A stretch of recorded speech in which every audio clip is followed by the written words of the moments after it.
That's the end of the old hag. The voice was unmistakably Sheila's. It was still dark outside, 4 a.m.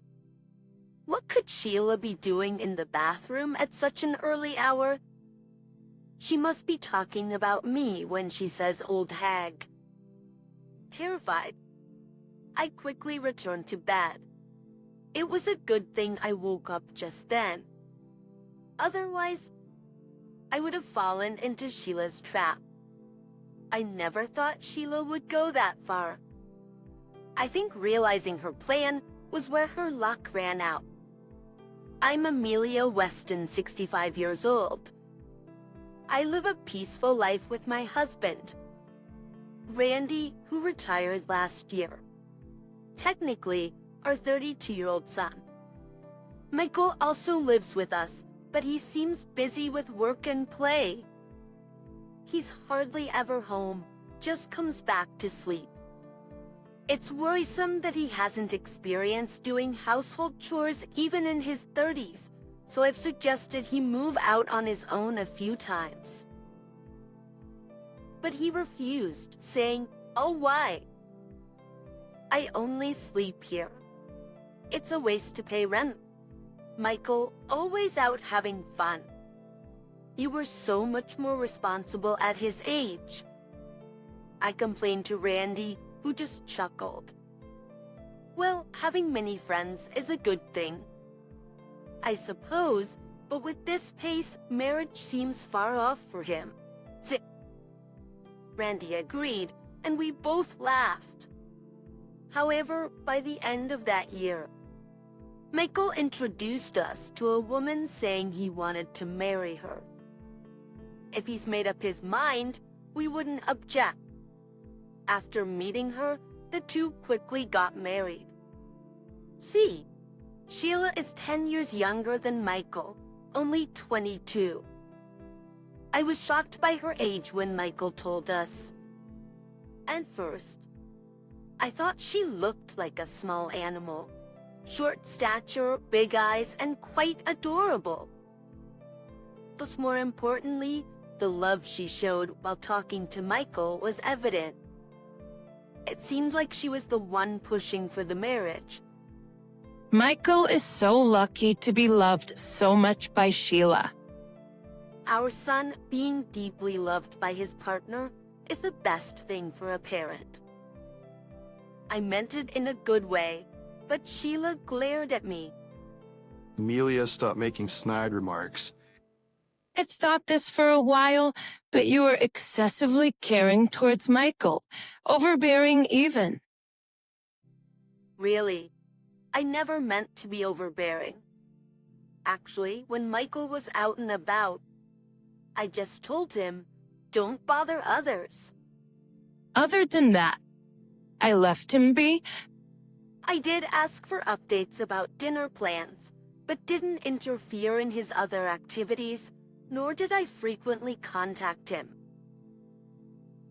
Yeah, Sheila says I care too much.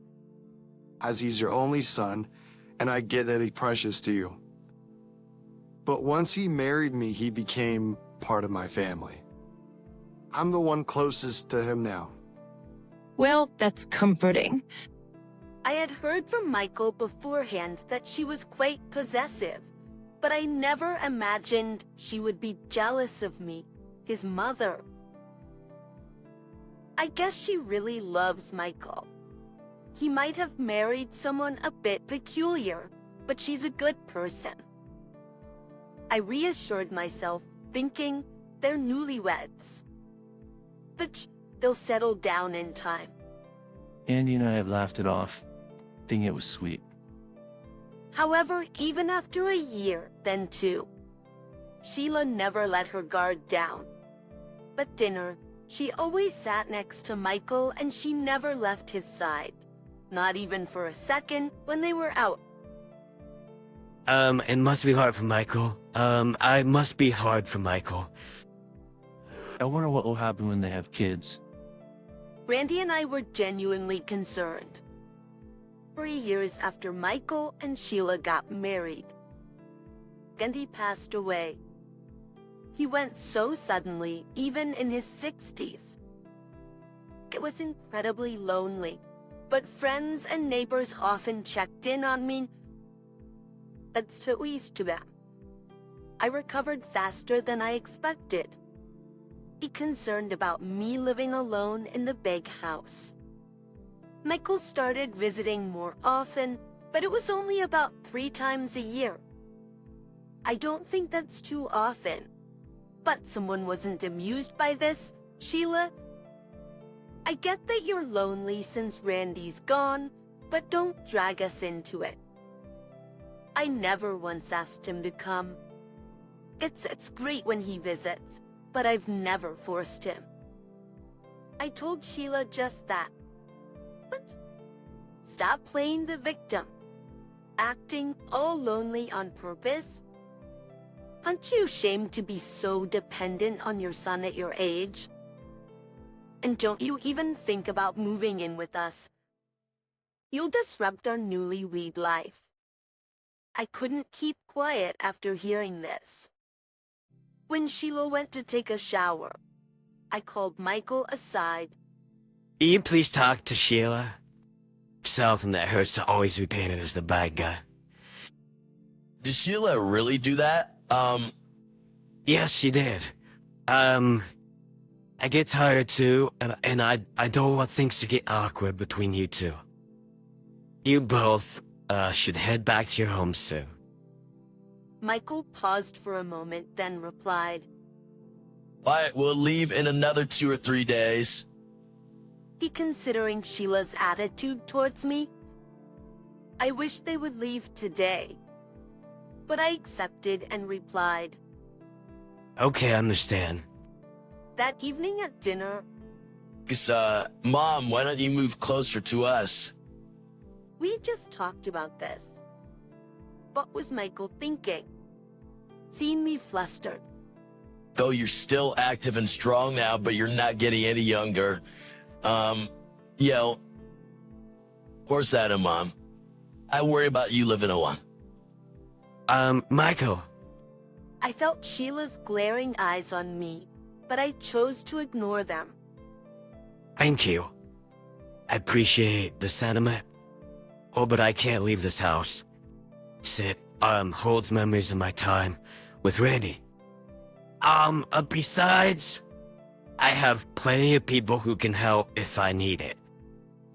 Michael seemed a bit unsatisfied with my response. I get where you're coming from. I'll think about it, Simon. Touched by Michael's unexpected concern, I drifted off to sleep that night. The next morning, I woke up and saw that it was only 4 a.m. It was still pitch dark outside. I got out of bed to use the restroom. While walking down the hallway, I heard a noise. What could it be at this hour? Curious and a bit cautious, I followed the sound. It was coming from the bathroom. Peeking gently into the bathroom, I saw a silhouette and the light of a mobile phone in the darkness. Then I heard a faint voice saying, "This is the end for the old hag." That mocking laughter was unmistakably Sheila's. What could she be doing in the bathroom at this hour? She must have been referring to me as the old hag. Scared, I quickly returned to my room. 2 hours later, at 6 a.m., driven by curiosity, I went back to the bathroom. And there I bumped into Sheila. Oh, Emily, good morning. "You're up early?" Noticing my suspicion, Sheila gave a breezy laugh. I'm leaving tomorrow, so I thought I'd clean the place today as a thank you for letting me stay. "Thanks, but you really don't have to." No, it's the least I can do. Oh, please don't go into the bathroom now. Feeling the pressure from Sheila's assertiveness, I just nodded. Not for the entire day, I was kept away from the bathroom on Sheila's orders. After dinner, while tidying up, Sheila quietly approached. Emily, I'll take it from here. But why? She had never offered to help before. And now this? It puzzled me more than pleased. Just relax. How about soaking in the bathtub? I've prepared it for you. Sheila said with a broad grin. Michael even chimed in. Wow! Sheila's being so kind, and laughed. However, seeing that I hesitated, Sheila grabbed my hand and led me to the bathroom. Look, I've prepared aromatic candles for you. Oh, how beautiful. Several aromatic candles adorned the dimmed bathroom. Their faint glow looked magical. We just hop in like this without turning on the lights. But the ambience reduces the relaxation from the aroma, she said, and left, wishing, enjoy your bath. Am I overthinking? Is this just Sheila being nice? Lost in thought, my eyes suddenly caught sight of the bathtub. And I couldn't believe what I was seeing. I instinctively turned on the bathroom light. And there it was, clear as day. The bathtub was filled with a black liquid. The bath salt. But I've never seen this color before. There's no way I'm getting into a bath that color. Sheila's actions are concerning. Feeling uneasy, I quietly stepped out of the bathroom. Looking around, only Michael was in the living room. I discreetly approached Michael. Michael, where's Sheila? She went out, seemed in a good mood. This is my chance. Can you come with me for a sec? I took Michael back to the bathroom. Look at this. Oh, wait, that's a wild color. Right. I don't really want to get in, but she went through all this effort. It'd be bad to just take a shower, wouldn't it? Brian, I don't really want to get in, but she went through all this effort. She is like actually starting though. It'd be bad to just take a shower, wouldn't it? Why don't we just take a shower, wouldn't it? Michael nodded. Yeah. Then I'll go first. Hey, wait, what? It's probably just that now bath salt, but with this color, it's hard to get in. If I prove it doesn't stain the skin, you'll feel relieved, right? No. I gratefully accepted Michael's offer. But when they went back to the kitchen alone, the dishes were still piled in the sink. I wonder where Sheila went. As I was rolling up my sleeves to wash the dishes, I heard a noise from the entrance. Sheila, who had just returned home, saw me and exclaimed, "Emily, why aren't you in the bath?" Oh, so Michael said he wanted to go first. As we spoke, a shout came from the bathroom. Sheila rushed into the bathroom with a panicked expression. I followed right behind her. Michael, are you okay? As Sheila flung open the bathroom door, Michael was there, rinsing himself off with the shower. Rose, Sheila, what is this? It smells so bad. It's, come on, just close the door. We'll talk when I'm out. After being scolded by Michael, Sheila closed the door with a downtrodden look. Oh, what was that all about? After finishing his shower, Michael confronted Sheila. Well, it's not a bath salt, is it? That thing smelled terrible. I feel like the smell is still there. For Sheila, why would you use squid ink? I thought it might be healthy. Sheila said, avoiding her eyes. Michael glared at Sheila. He has nothing and you try getting in now. I'd rather not, Sheila's words from this morning echo in my head. Suspicion suddenly arises within me. How could it be because I mentioned I'm allergic to squid? Sheila froze at my words. It seems I was right on the mark. I'll come to think of it, I told Sheila about my squid allergy in our casual chat the day before yesterday. Knowing my allergy, Sheila prepared a bathtub filled with squidding. My head ached at the thought of such a bizarre idea. what's to do with that? How's it some sort of cruel joke? It's not what you think. I just wanted to help Amelia relax. Sheila buried her face in her hands and began to cry. Is she thinking that crying will solve this?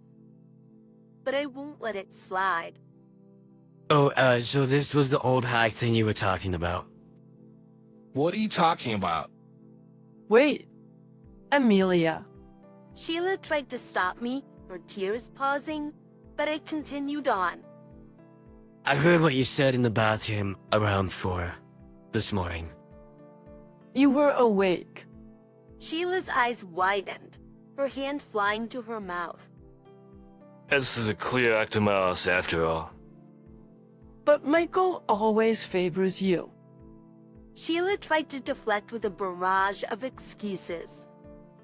Basically, she was just jealous as always. Michael sighed heavily, rubbing his forehead. I was skeptical when I heard from Mom, but it seems her story is true. What did you tell Michael, Amelia? I was dumbfounded by her audacity. Blaming me after what she's done? How foolish can she be? I'm sure Michael felt the same, looking at Sheila with disbelief. That's enough. Also, you've never been one to reflect on your actions. I'm dumb. Michael. A smile spread across Sheila's face, perhaps thinking she was forgiven. But in the next moment, Let's get a divorce. What? Sheila stood still, a frozen smile on her face. Wait. Michael? Why? How did it come to this? This doesn't make any sense. Ansai, it makes perfect sense. You try to hurt Mom. Do you even understand what you've done?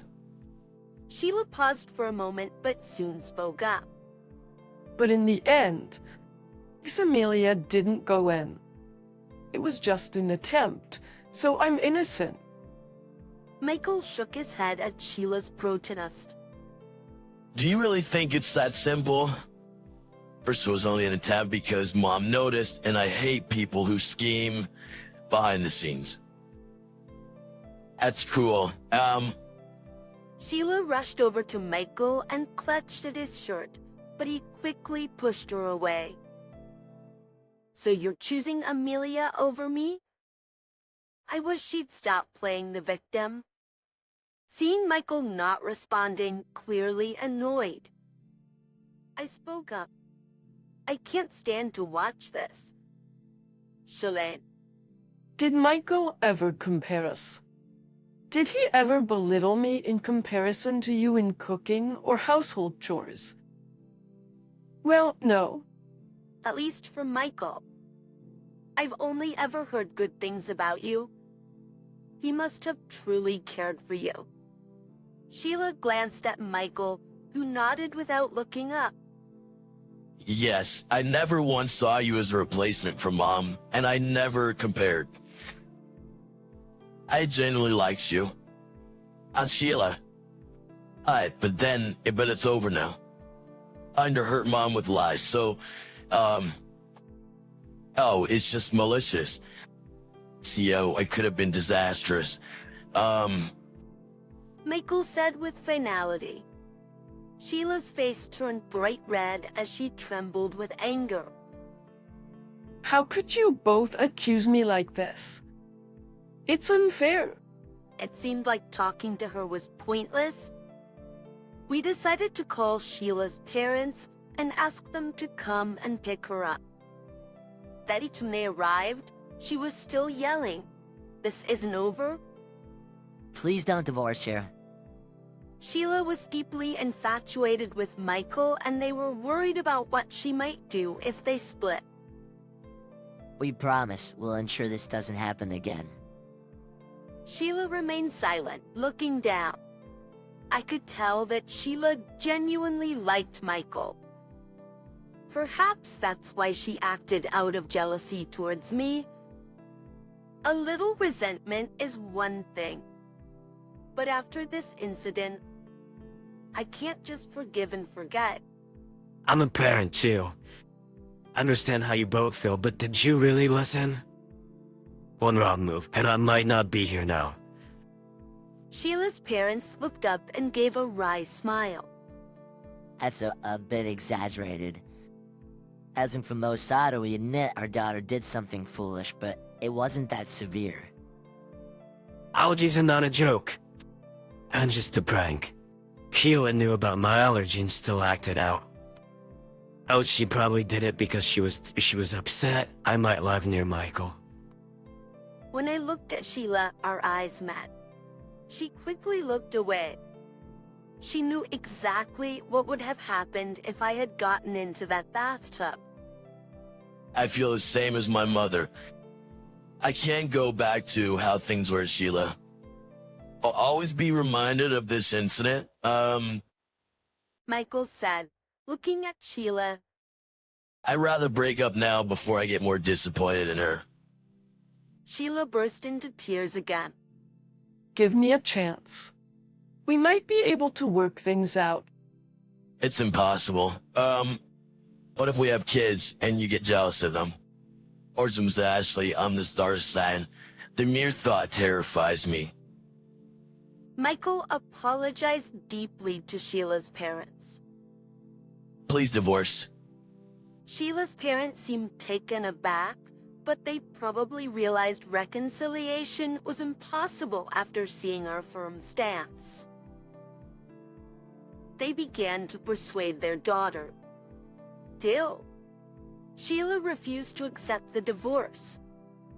If you go that far, I'll demand a larger settlement. Are you ready to pay a huge amount? Stop it. You can just give up. Ignoring her parents, her hair disheveled, she shouted, "No, I won't let go. What about the compensation? Can you afford it? We wouldn't backtrack on the divorce just because of a demand for compensation."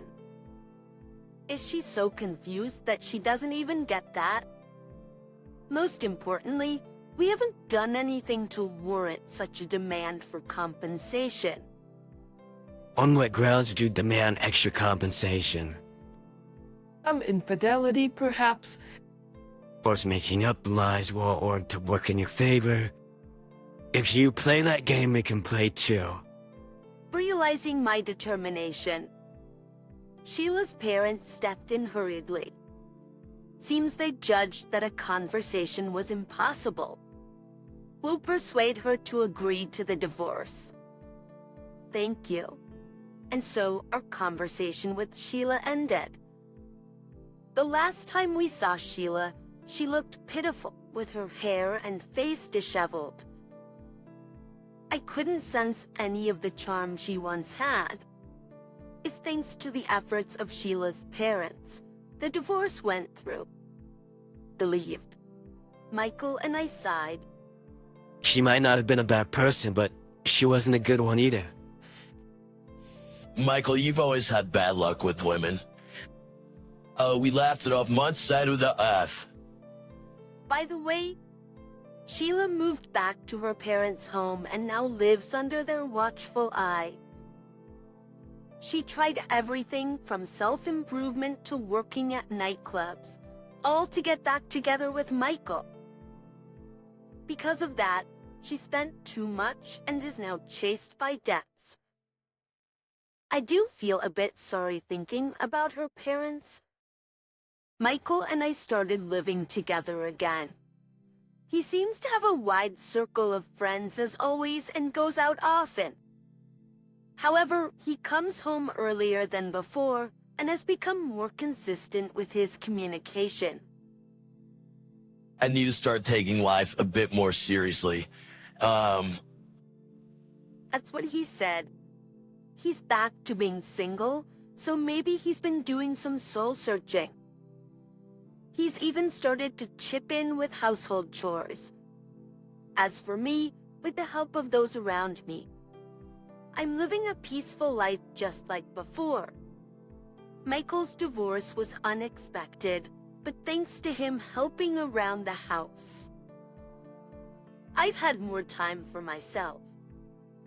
And at this age, I'm thinking about picking up a new hobby, and I've been talking about it with my friends. I want to enjoy the rest of my life a bit more before Randy comes to take me away. My name is Emily, and I'm 29 years old. I've been married to my husband for 2 years, and I've recently become a full-time homemaker after experiencing childbirth for the first time. Despite the struggles I faced due to postpartum, the cuteness of my angelic son makes all my fatigue vanish. I can't help but gush. He has pure, adorable eyes. I bet he'll grow up to be a handsome boy. I'm already head over heels as a proud mother. However, despite my happiness, I have a problem. It's the presence of my mother-in-law, who visits us almost daily. My in-laws live about a 30-minute walk away. My mother-in-law started coming over to support me postpartum as a substitute for my busy husband and my parents who live far away. Although her help would normally be appreciated, she does little to actually assist me. Instead, she just lounges on the sofa, watching her Korean soap opera DVDs that she brings along. She's more of a burden than a help, expecting me to serve her tea and fetch her tissues. She was the one who offered to help, but what is she here for exactly? I have tried telling her, I'm fine, you can go home, but I ended up getting an earful from my husband later that night. Undoubtedly, my mother-in-law complained to him about being sent away. Even though I asked him to stop because our son was crying, my husband still snapped at me. He is a real mama's boy. I wish I could go back in time and punch my past self for not noticing this before I died. I wish I could go back in time and punch my past self for not noticing this before we got married. He insists that I replicate his mother's recipes and even tries to make me dress more like her. No matter what I say, my husband worships his mother as if she's a goddess. However, I continued to discuss the matter with my husband. We don't need to rely on your mom. It would help so much if you could just help me out a little. What? I work all day and I'm exhausted. Besides, I bet the baby is happier when you take care of him. That work you. It's even when I'm talking to him, his eyes are always glued to the TV or his phone, showing no sign of being engaged in the conversation. Does he not care about our son? I'm just as exhausted as he is. Just with my eyes bloodshot from lack of sleep, fatigue, and stress. I glare at him. Don't you dare complain to my dad. He's also busy and won't tolerate any unnecessary drama. Wait for a moment. He turned his gaze to me, and my husband spoke as if to warn me. My father-in-law is nearing retirement, but still works a lot. I know he is busy. However, it would be a great comfort if he who treats me like his daughter could say something to my husband or mother-in-law.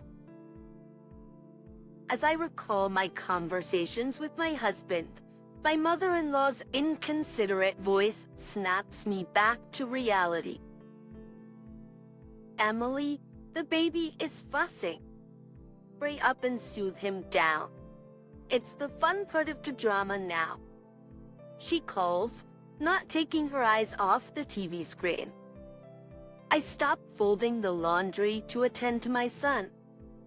As I pass the back of my engrossed mother-in-law, I stick my tongue out at her and my mind.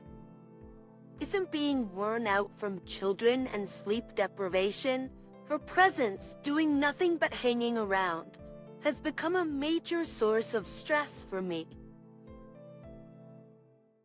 However, it has nothing to do with my son.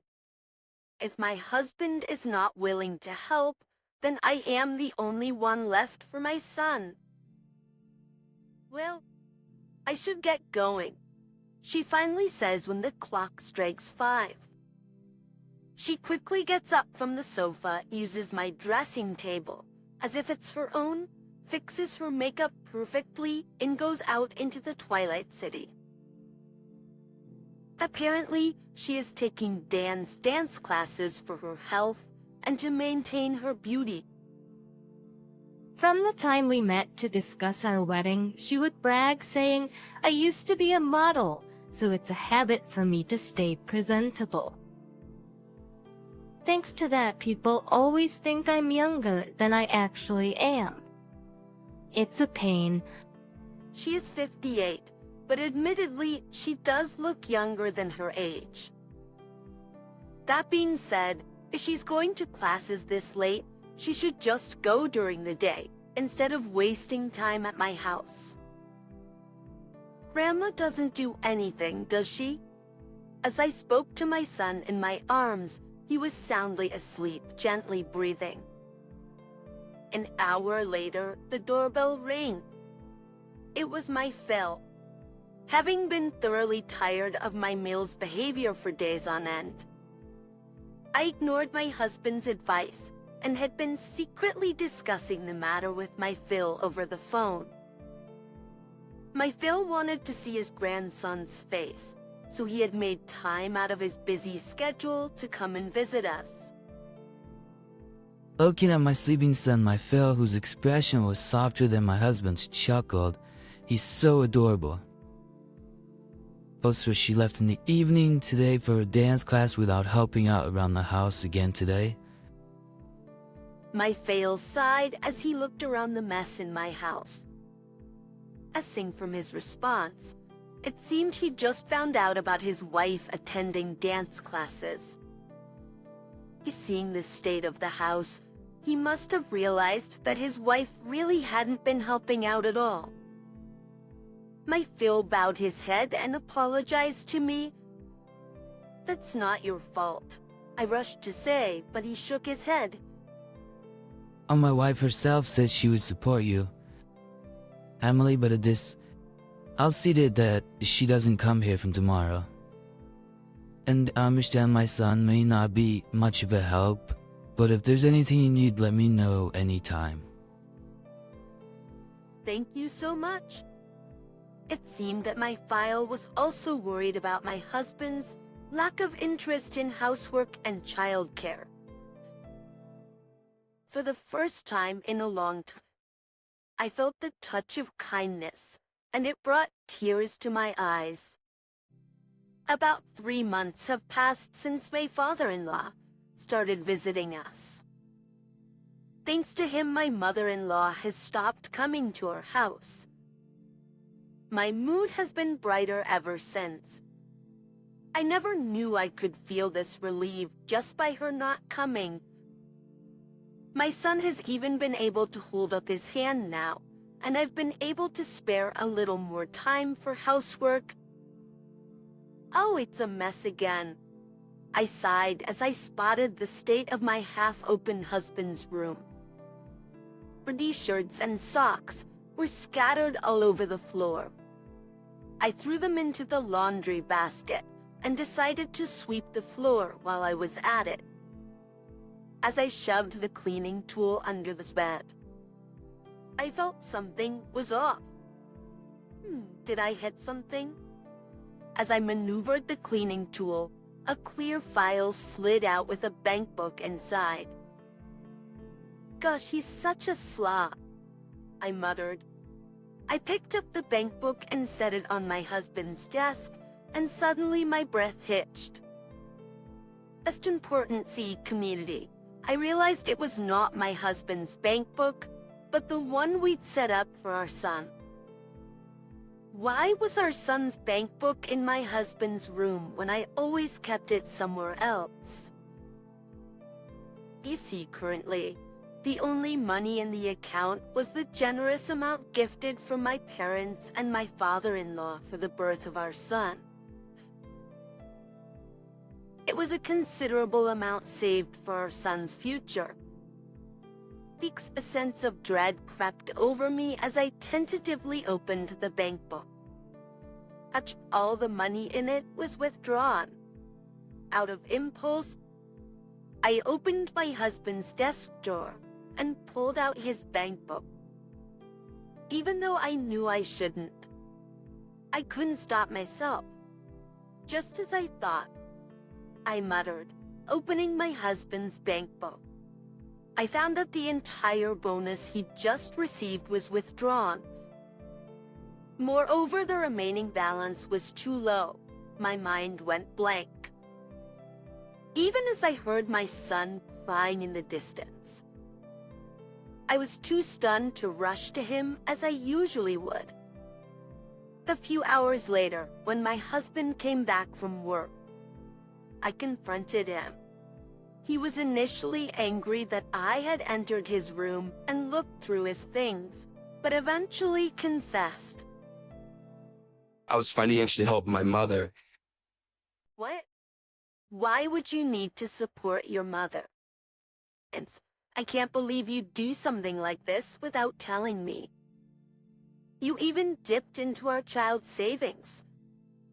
This is not okay. My husband angrily thumped his desks as I confronted him. Oh, so, I only helped out because my mom said she was struggling, okay? So she's probably got problems we know nothing about. Besides, it's my hard-earned money. Oh, if you have so many complaints, maybe you should just get a divorce. Our son, who'd been gently snoring in his crib, woke up and started crying. My husband argued with me and disturbed our son's sleep. I hurried over to him and lifted him up in my arms. I'll take money you earned. That the money in the account was a generous gift from our parents for our son. You can't claim it.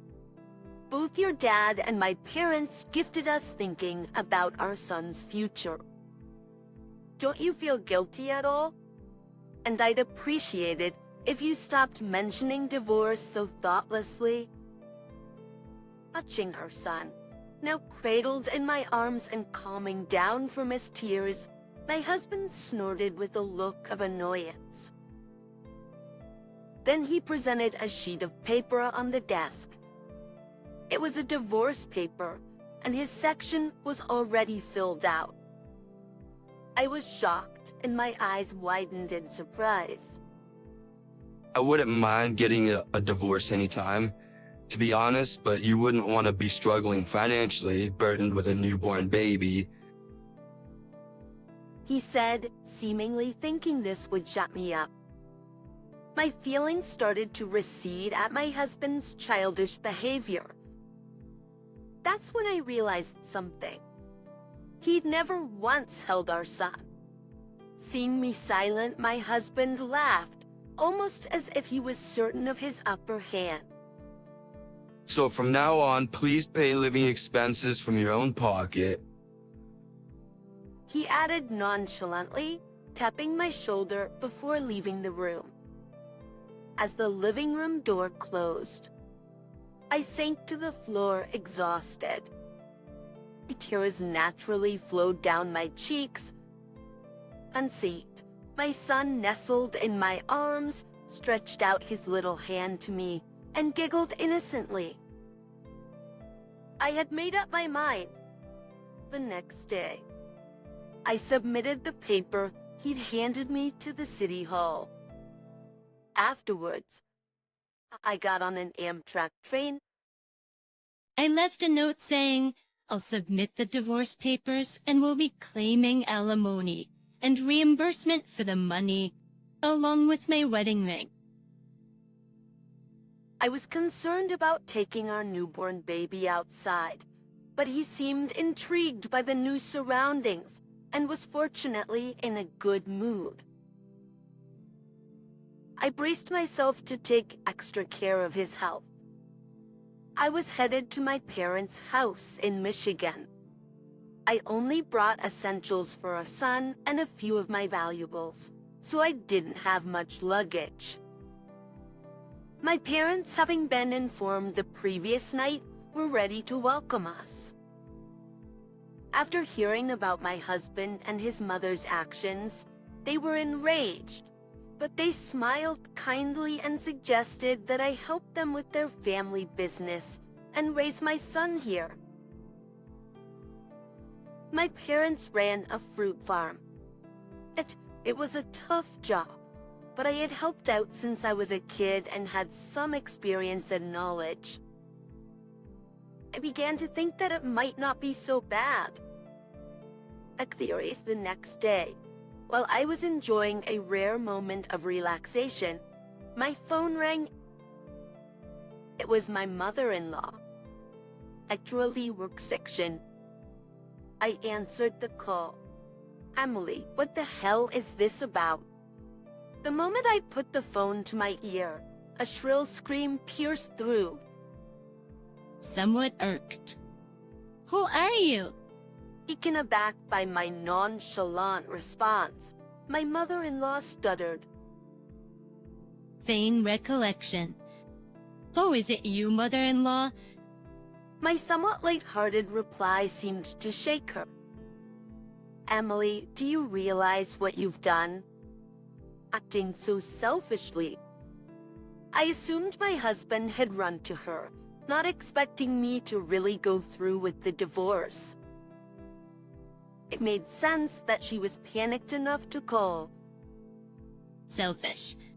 I think the problem lies with your son, who presented me with a signed divorce agreement as a threat. Though it worked out just fine for me. She didn't seem to understand. It's Wester style. I'll forgive you for this. But get married to my son. He's so upset, he's crying right now. I wondered if he was still by her side. The image of my husband watching me talk on the phone with my mother-in-law, tears welling up in his eyes, sent a chill down my spine. At the same time, I was utterly speechless at his determination to somehow get his mother to intervene. Enough is enough. I don't need a mama's boy for a husband or a mother-in-law who spends her nights in male strip clubs. My mother-in-law choked on her words from the other end of the phone. How do you know that? It was clear she reacted to the mention of the gentleman's club. This happened last night, after my husband left the living room. I pulled out my phone. One call was to my parents to tell them I planned on divorce and coming home. Or to the other was to my father-in-law, to whom I owe gratitude and an apology to explain the situation. That's when my father-in-law revealed everything to me. The reason mother-in-law had been practically living at our house was to visit a male strip club that opened at 6 p.m.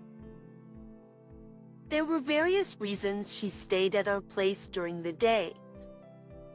The first being our house was closer to the club than hers. Plus, by spending her days at our house, she could avoid chores at her own place. She also used me and our son as excuses to get back late. But all this worked in my mother-in-law's favor. Apparently, she had taken quite a fancy to one of the dancers at the club and had been spending a lot on him. But it was hard to believe that my mother-in-law, who had always been a homemaker, had any money of her own. And she couldn't even drink alcohol because of her low tolerance. She'd been withdrawing money from the bank account my father-in-law maintained, buying drinks for the dancers while sipping sodas herself. My father-in-law had been suspicious of my mother-in-law after I asked about her being forbidden from coming to her house. My mother-in-law continued to find reasons to go out for a while. Realizing something was off, he followed her and discovered she had been a regular at a strip club. He was deeply shocked to find out about her escapades and the misuse of his bank account. To think she'd even take money from her son and grandson. Only to doubt today if only I'd found out sooner. I am deeply sorry. Emily, and to my grandson as well. This is the gravity of my father-in-law's guilt and apologies over the phone, having learned about our situation, was overwhelming. You lied to my husband for money because she didn't have enough to lavish on those entertainers, didn't you? My mother-in-law remained silent at my accusation. I could hear my husband's voice over the phone saying, "Mom, tell me that this is all a lie." It seemed he had been listening after all. After a moment of silence, my mother-in-law erupted in anger. Don't use such vulgar words like lavishes. I'm just showing Chris my affection. He loves it when I visit him. Chris must be her favorite dancer's name. I sighed at my mother-in-law's pathetic outburst. The thought of my son's money being spent on her entertainment boiled my blood again. Neither my father-in-law nor I will let this slide. You better be ready, ma'am. A few days later, I received a call from my husband, who made a sincere apology about the misuse of money and his mother's actions. Regarding the divorce papers, he admitted that it was only on his mother's insistence, saying, if she bothers you, just show her the divorce papers. She'll stop bothering you. He was deeply regretful about being fooled by his mother, who he trusted unconditionally, and eventually driving us to divorce. He seemed to have finally woken up. I'm truly sorry. Here, I transferred $20,000 into your account as a token of my remorse, including the misused money and for the inconveniences caused. I hope this shows my sincerity. Let's start over and create a happy family. I need you, Emily, just as much as you need me. His words made my skin crawl. Reconciliation is not an option. I only need my son. From now on, I'll need child support. We can discuss this further with our lawyers. I knew that the $20,000 was the money my father-in-law had lent my husband. That it was the money saved for his retirement, separate from the account my mother-in-law had been spending from. So from now on, my husband would have to work hard to repay his father and provide child support for our son. He'd also be under his father's surveillance. My husband, who believed I would be forgiving him, was in tears and apologizing, but it was too late. I said goodbye, ended the call, and promptly blocked his contact. 2 months have passed since the discussion with my husband, facilitated by our lawyers, was completed. Right now, I'm assisting at my parents' orchard, while also dedicating myself to child rearing. After my divorce from my husband, I've continued to keep in touch with my father-in-law. Sometimes he comes over to see my son. Through conversations with my father-in-law, I learned that my mother-in-law had secretly accrued debt. My father-in-law, who had secretly been preparing for divorce, showed no mercy and kicked my mother-in-law out. Now it seems my ex-husband reluctantly took in his mother, and they're living together. Both my ex-husband and his mother are forced to work to repay the debts and are living under extreme poverty. As I look into my son's innocent eyes, I'm determined to raise him so he doesn't end up like his father or my mother-in-law. I was supposed to shine brightest on this day, yet my expression was strained. Why would you say something like that now? My mother came rushing in as soon as she heard my voice. It was just before my wedding. Despite being in a dressing room, it was not the place for raised voices. But I was at my wit's end. My name is Emily. I'm a 28-year-old employee. My father is a somewhat well-known business owner in our hometown, and I was able to graduate from college without any financial difficulties. However, my parents were always strict about the value of money, so I never wasted any. Since high school, I didn't receive any allowance and worked part-time. My local friends sometimes called me a down-to-earth lady even though I was supposedly well off. But the truth is, I never thought of myself as such. Having worked, I saw a familiar face at a client's. It was my senior whom I liked in high school. His name is Tyler. He was popular for his good looks, and because he was a member of the soccer team. I was the manager of the team, and we used to talk a lot. However, Tyler, 2 years my senior, retired that summer. Our contact faded away, and he graduated. Could it be Emily? Tyler recognized me and called out. That brought back a flood of memories. He was as handsome as ever, and his suited-up look was strikingly different from before. After dating for a year triggered by that encounter, I got an official proposal from Tyler. I was ecstatic to prepare for our wedding. But Tyler just say, do as you like. Emily's leaving everything to me. I was a bit displeased, thinking maybe he didn't care about the wedding. But since he told me to do as I liked, I decided to do just that. When we went to view the wedding venues, Tyler seemed somewhat restless. I didn't pry then, but it later turned into a big issue.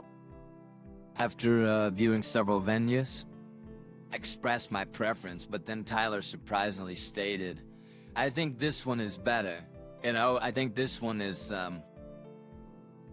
It was the first venue we visited, the one where Tyler was acting uneasy.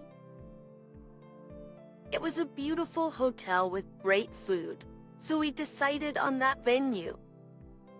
Tyler, who seemed to have no interest in the wedding, suddenly started actively participating in the planning. when I saw the venue. I got motivated. Tyler said without me even asking. Our assigned wedding planner was a woman named Palma, who was the same age as Tyler. Her overly friendly demeanor bothered me.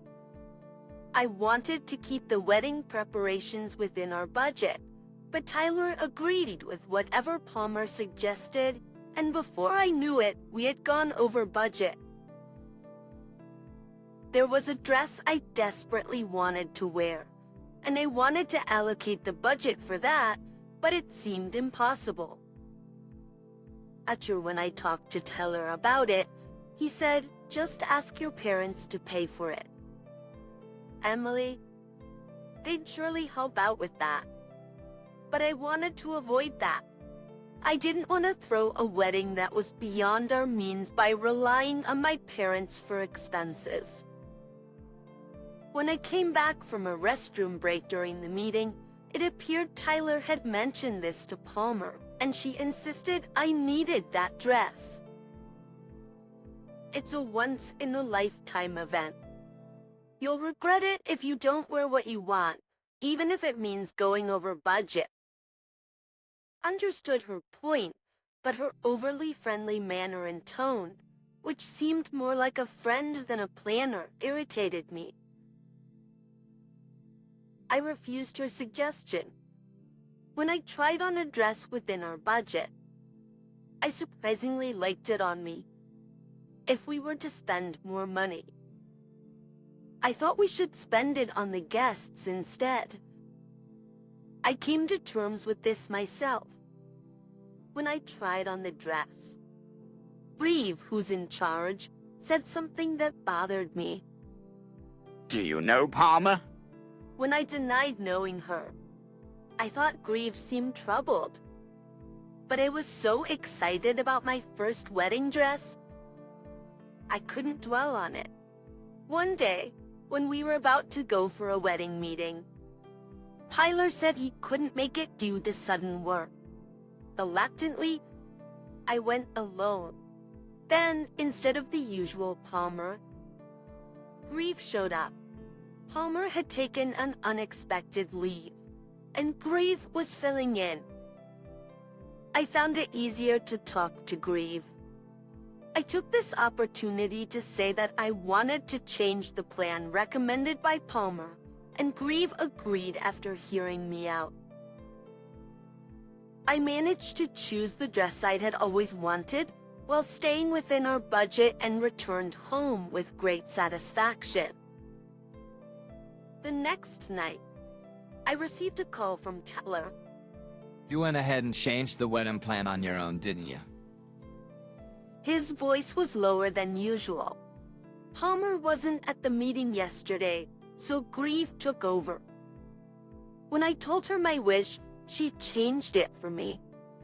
Yesterday, Tyler was busy with overtime work, so I couldn't call him. I sent an email saying that I wanted to talk about the change in the plan and the details when we had time, but Tyler seemed unhappy. Was it because I changed the plan without consulting him, or was it because I reported it late? I'm sorry I changed it without asking. But wasn't this the original plan? Tyler, you just went with what Palmer suggested, but you said you'd leave it to me in the first place. That's rude to Palmer, who went out of her way to make the suggestion. Tyler's anger wasn't about the plan. It was about being rude to Palmer. Why was he defending the coordinator so much? Tyler, do you prioritize Palmer's suggestions over my feelings? When I asked more directly, Tyler sighed heavily. Sigh, fine. I'll apologize to Palmer. And with that, he hung up. What was that about? Why did it turn out this way? Guessing I was troubled, but I didn't want to ruin the wedding, so I apologized to Tyler the next day. I didn't know exactly what I was apologizing for, but I said, I'm sorry about yesterday. Tyler responded tersely. Yeah, it's fine. I've already apologized to Palmer. Hearing that name again irked me. But getting angry now would defeat the purpose of my apology. I swallowed my feelings. Then, Tyler suddenly changed his tone and began to speak. Oh, by the way, about our new home. Leia. Huh, new home? Aren't we moving into your company's apartment? We planned to register our marriage a month after the wedding, on my birthday. Since we could move into Tiller's company's apartment, we thought it would be cheaper and decided to move after the registration. Despite that, Tyler shook his head. When I thought about it, and living surrounded by my coworkers might be uncomfortable for you. Emily. Action, I hadn't really thought about it, but my time at home was limited since I was also working. We had discussed maybe moving in the future, but for now our current place would do, or so we'd agreed. And then, out of nowhere, Tyler dropped a bombshell. Hey, what if we asked your father-in-law to give us some land, and we build a house there? I'm sure he'd do at least that much for his darling daughter, right? We can put it in my name, so it'd be better if we register our marriage first, wouldn't it? And I think they... Hold on, what? I remember thinking during our wedding preparations that Tyler was relying too much on my parents' wealth. It was time for me to put my foot down. I've told you before, I don't want a life where we depend on my parents, and asking them to give us land is completely unreasonable. Big surprised by my response. Tyler lost his momentum. With a sullen expression. Tyler fell silent. Even though there was a sense of unease between us, the wedding day arrived. Until now, Tyler might have had the idea to lean on my parents because he was still single. But I believed that getting married would make him feel more grown up and responsible. With that in mind, we went ahead with the wedding. As I entered the waiting room, only Palmer was there to greet me. As soon as she saw Tyler, she left the room. Tyler followed her out. Watching this, one of the staff members in the room seemed to sigh. Let's deploy the uneasiness. I tried to keep a smile on my face, determined to make this the best day of my life. Reeve, one of the staff members present, said something unthinkable to me. Your life is over, you know. Excuse me? When I asked her what she meant, Reeve gave me a stern look and said, "Are you sure you want to marry that man?" These weren't the kind of words you'd expect to hear from a wedding venue staff member. As I stood there confused, Reeve continued, "If you don't mind me saying so, that man is cheating on you." The other staff members looked away, not understanding what was happening, on the verge of tears. I shouted out, Why are you saying this now? My voice echoed down the corridor. My mom hurried into the waiting room. She tried to calm me down while grieved too. Apologized and tried to get me to sit down. Finally, grief broke the news. I turned pale. My mother simply said, "I see." Her tone suggested she knew something. When I urged her to talk, she revealed that she had seen a man who looked like Tyler embracing a woman in another waiting room. She'd gotten lost and accidentally peered into another room. She couldn't see their faces, so she didn't know who they were. And because she was in a hurry, she closed the door quietly and pretended she hadn't seen anything.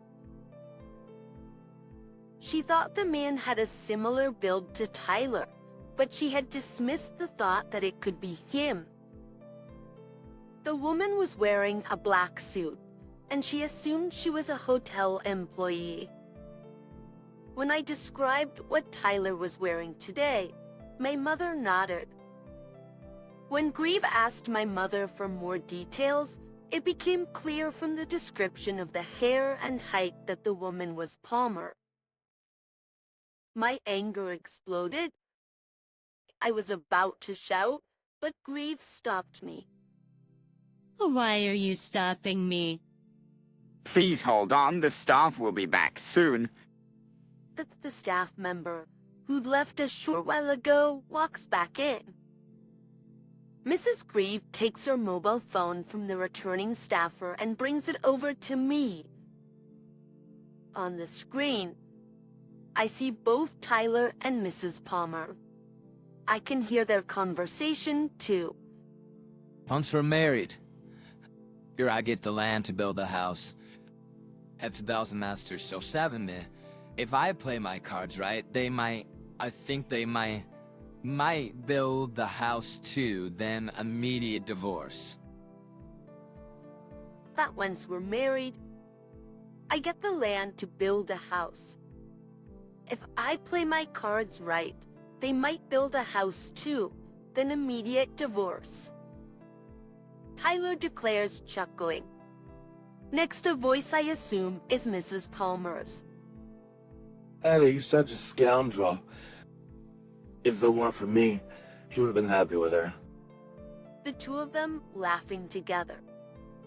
But from their conversation, it seemed Mrs. Palmer was Tyler's ex-girlfriend. She wasn't at the high school, so she might have been his college classmate. Apparently, they met again during the venue inspection and got carried away.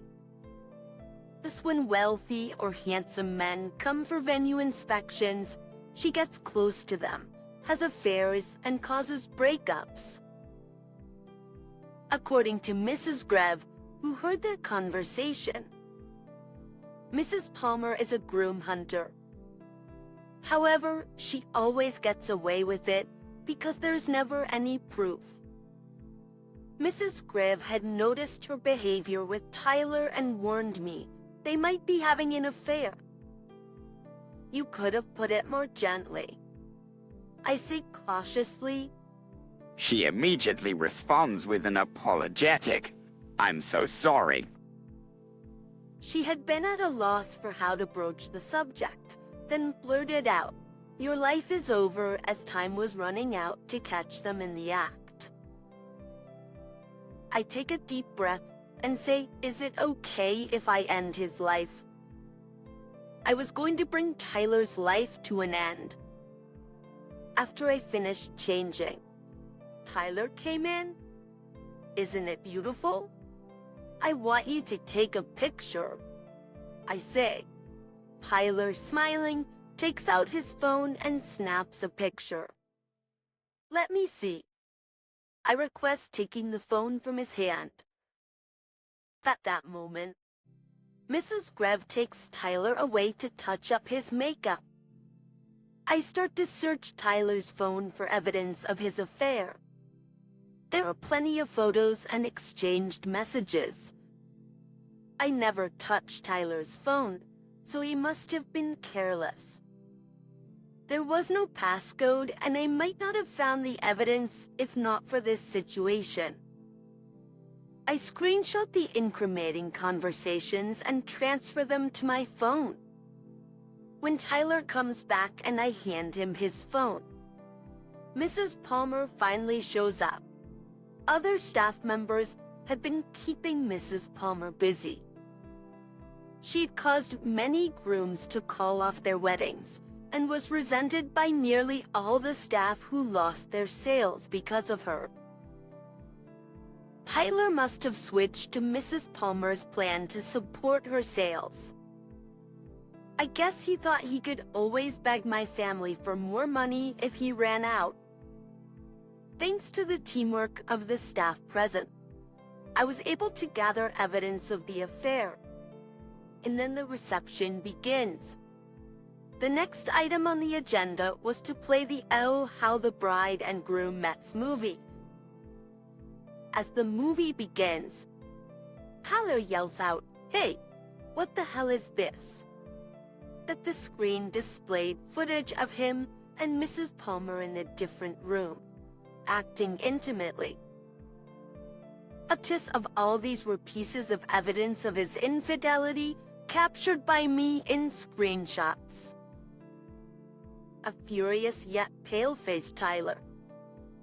A Palmer trying to leave the venue, but she was stopped by Grieve and her staff, and the hall buzzed with commotion.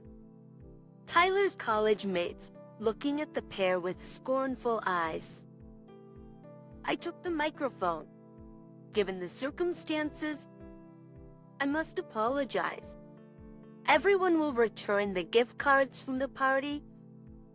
Please enjoy the food and treat this as a dinner party. I glared at Tyler. So you were after my family's money all along, huh? What's this about rekindling with an ex-girlfriend who works at the venue? Isn't it odd to speak of destiny when you're the groom? And she's the staff. That the red thread of fate is supposed to be severed, right? As I said this, I was met with applause of agreement from the audience. I'm glad we didn't complete our registration. You were about to tarnish my family register. I'm satisfied just being able to wear this dress and take pictures. I will sue you for compensation in the divorce trial for your affair, as well as the wedding expenses. Unsurprisingly, the wedding was canceled.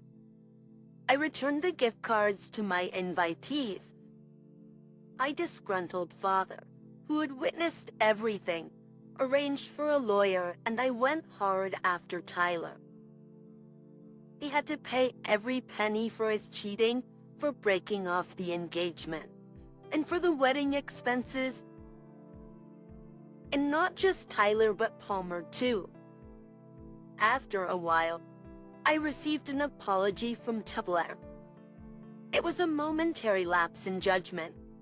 I realized that I truly love you. Emily, please let's reconcile. How dare he say such a thing? People like you are bound to cheat again due to such lapses. You don't love me, you love my family's money. Well, after the hefty compensation from the divorce trial, I'm fairly wealthy now.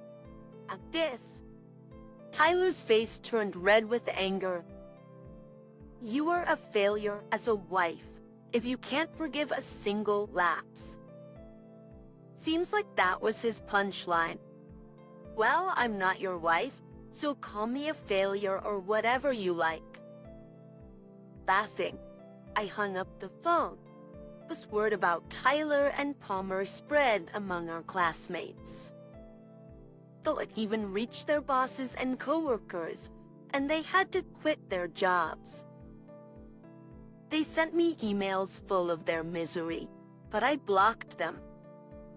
Palmer abused her position to use a groom's contact information for personal use.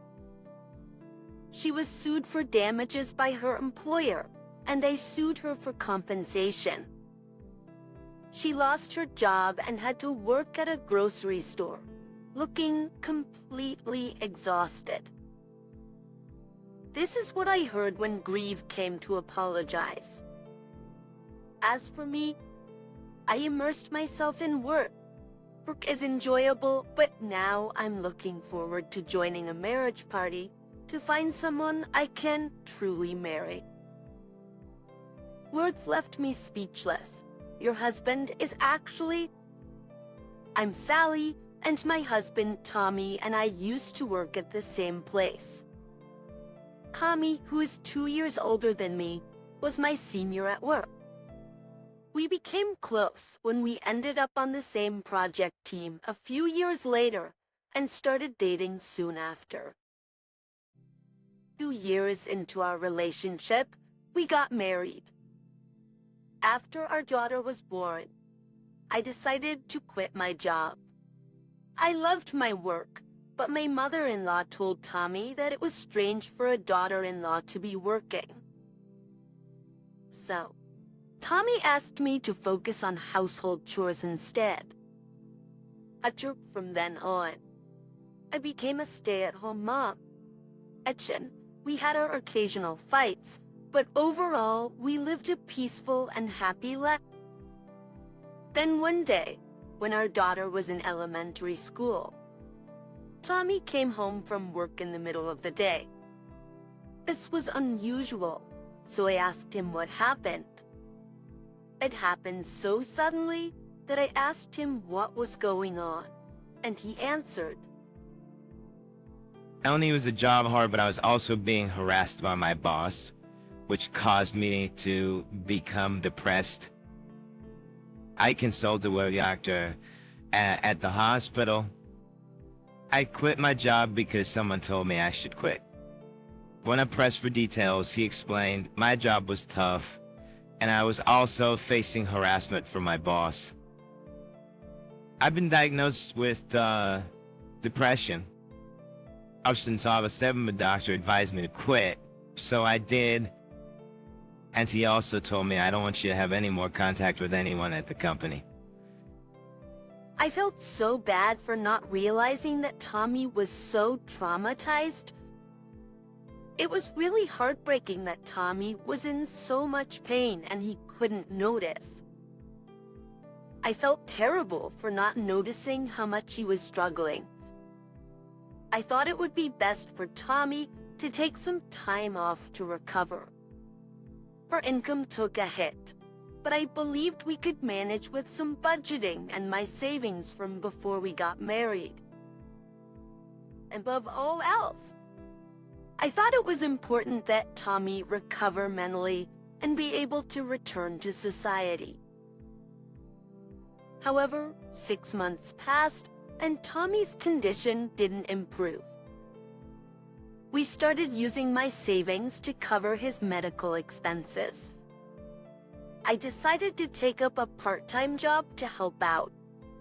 I thought that once Tommy returned to work, I could save my part-time earnings.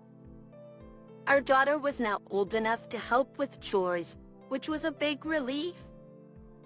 I did my best to take care of housework and work to the best of my ability so as not to burden Tommy. But Tommy's depression didn't get better. Of course, I knew it wouldn't heal that quickly.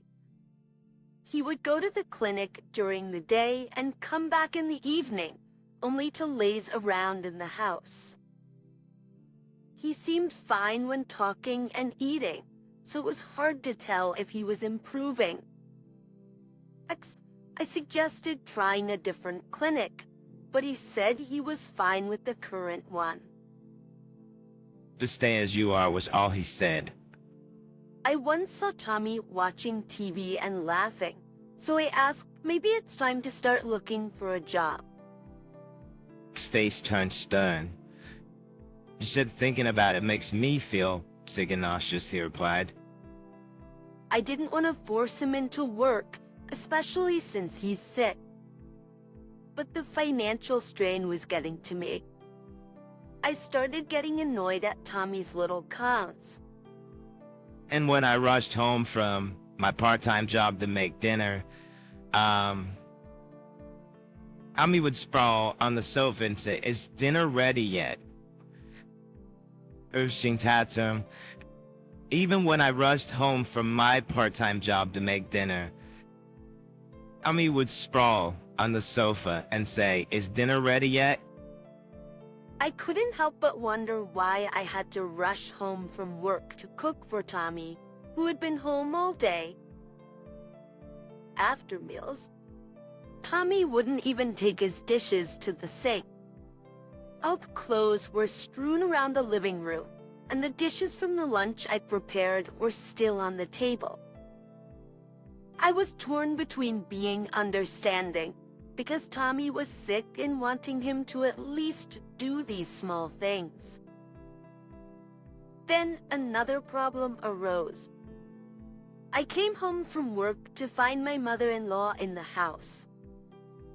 I quickly replied, "That's not what I meant." She continued, "Why didn't you tell me Tommy is depressed?" I had no idea. Honestly, what should I say? I had doubts. I wondered, shouldn't Tommy be the one to tell her? As I sighed, she glared at me. You're taking good care of my son, right? If you had been supportive, this wouldn't have happened. Do you understand? She's been like this since we got married, blaming me for everything. And if anything happened, it was all my fault. I was subjected to old-fashioned harassment many times. I used to visit the in-laws often, but her constant harassment made me distance myself. Tommy didn't care and let her harass me, but he also didn't mind when I wanted to distance myself from her. Her attitude of indifference worked to my advantage, and even when I told her that I wanted to leave my mother-in-law, she didn't seem to care, saying, "Well, it's fine." But for a while, life was peaceful. But now that Tommy is home during weekdays, mother-in-law has been coming over daily. Even though my mother-in-law comes over, she doesn't lift a finger to help. She and Tommy eat the lunch I've prepared, leave their dishes, and just lounge around, making the house even messier. Cleaning has become a real chore. Since my father-in-law passed away, it's just mother-in-law in the in-laws' house. At first, I thought she might be lonely, so I put up with it. But she eats dinner at our place almost every day, criticizes my cooking, and even blames me for Tommy's depression before leaving. She never contributes to groceries or brings any food. Our income is already tight, and now we have to cover her meals too. It's a tough situation. Stressed out, I decided to talk to my sister-in-law Lucy, who lives near the in-laws' house. Lucy is the only reasonable one among them, and has always stood up for me when mother-in-law was giving me a hard time. She's smart and articulate, so she can easily counter any of mother-in-law's excuses. Mother-in-law doesn't seem to like Lucy much. I told Lucy about the daily visits from mother-in-law, and the next day, she came over after work and scolded mother-in-law for lazing around. Mother-in-law was shocked by Lucy's unexpected arrival and was at a loss for words. Then, the next day after work, she came to my house with me and scolded mother-in-law for being lazy at home. Mother-in-law was surprised by the sudden appearance of Lucy, who didn't know she was here and was quite anxious. I made various excuses, but as usual, she was yelled at, and my mother-in-law's face turned red and she couldn't say anything. Lucy warned her next time you come. Ashley will let me know, okay? After that, mother-in-law never visited again. Just one problem solved at least. Meanwhile, Tommy was indifferent and unhelpful. Even after mother-in-law stopped coming, he became increasingly lazy. With my dwindling savings and income, it was hard to cover living expenses and rent for 3 people. I was really struggling. I didn't want to force Tommy to work, understanding his illness, but something had to change. I have to somehow get Tommy to work. They bought concerts. I get expulsive changing his psychiatrist, but he wasn't interested. Anywhere I go, it'll be the same, he said. I prepared some candidate hospitals and gave them a pamphlet, but they said, "You can stay with your current hospital." I offered to go with him, but he still wasn't interested. I started to doubt if Tommy really wanted to get better. My doubts turned into mistrust.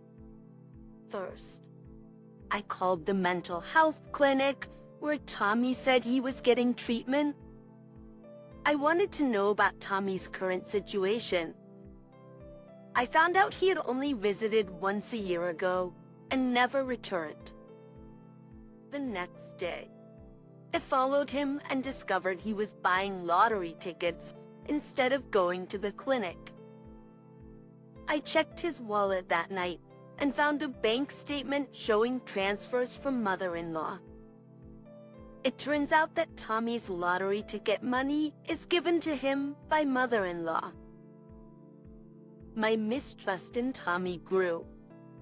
I contacted a former colleague to find out why Tommy had quit his job.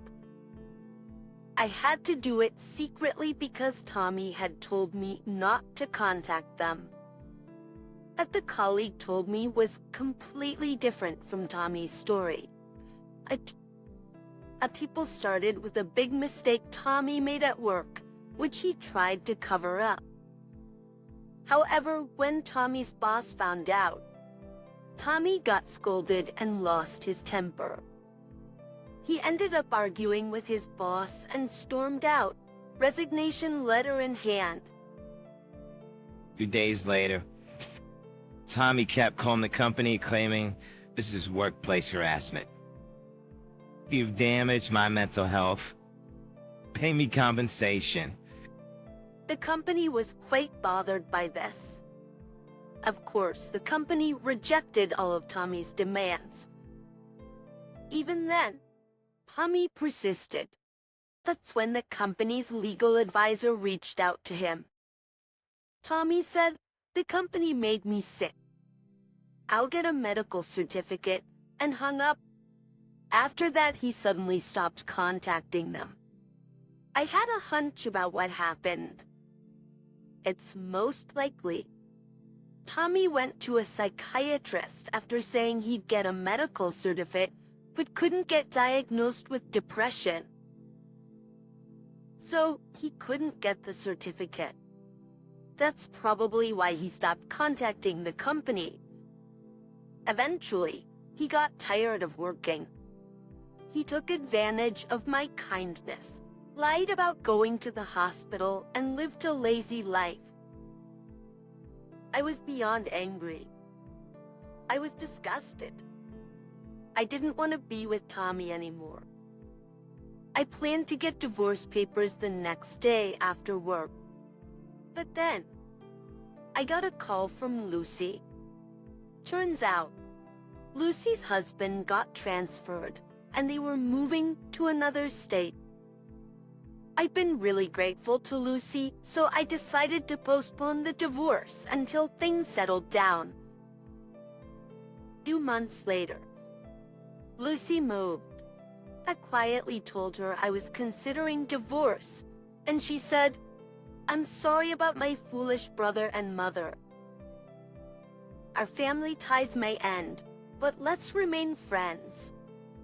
At around the time Lucy's move was complete, Tommy said, "Mom's coming to live with us next month." I asked, "What do you mean, coming to visit?" Tommy said, "No, she's moving yet. She'll live with us." Apparently, with Lucy moving, his mom felt lonely. Their old house was getting run down, so she wanted to live with us, and Tommy agreed. Both Tommy and his mom were so selfish, but I just said, "Oh, okay." Inside, I'd reached my limit. I was already planning to divorce him, so I decided to act quickly. As divorcing him wouldn't be enough, considering what he had done. But to sections, the next day, while Tommy was at his usual lottery ticket spot, I called the movers. I signed a contract on the spot and smoothly prepared to leave in secret. I quickly found a new apartment. If Mom's coming, we need to tidy up, I said as I hurriedly packed and sent my belongings to my new home. The situation with my meal moving in was so unexpected that it actually worked in my favor. Nobody suspected what I was planning. 2 days before Mile was supposed to arrive, while Tommy was at the lottery ticket stand. I left the divorce papers at home and left with our daughter. Just around the time Tommy would be back, he called me in a panic. When I answered, he blurted out, "What's going on? Why did you leave so suddenly?"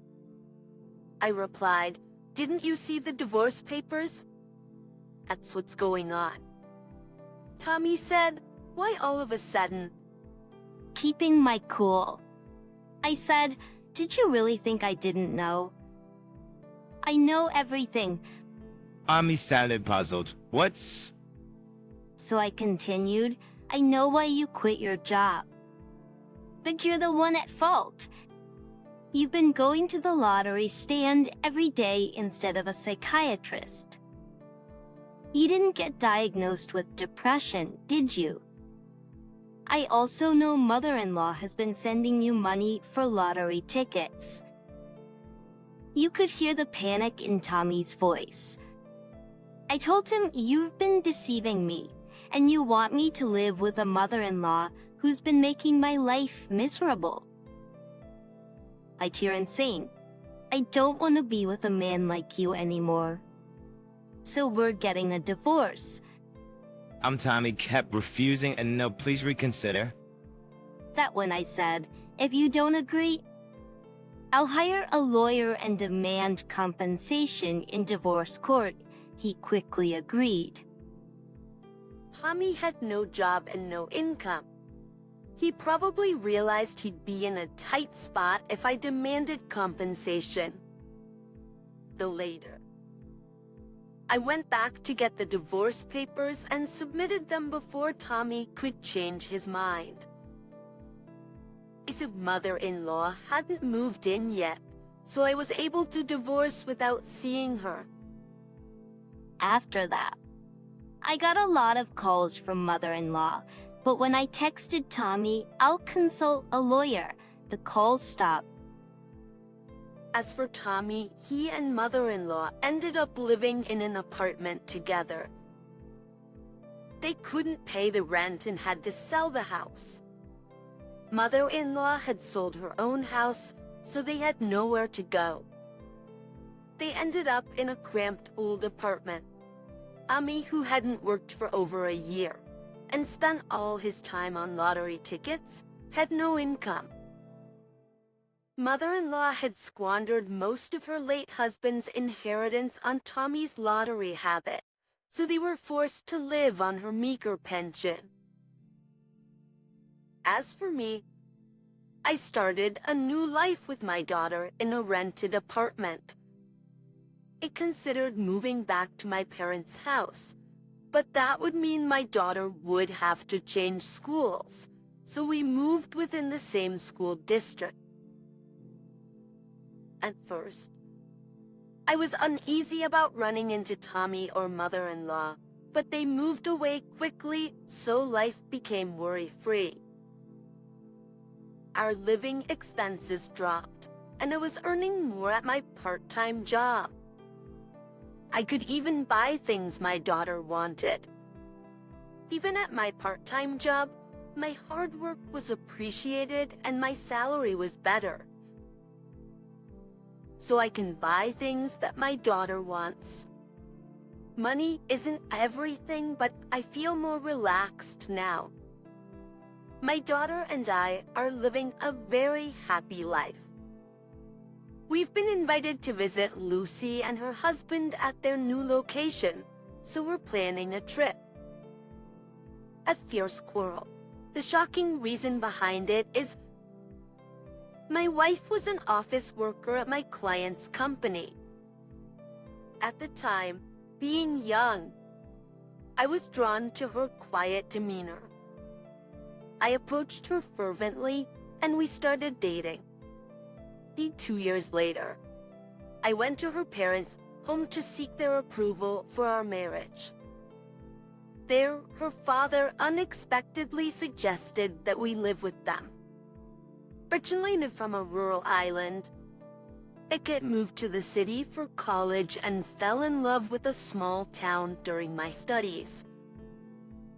After graduation, I obtained a professional license and started my own practice in the town, believing that it's essential to be part of the community.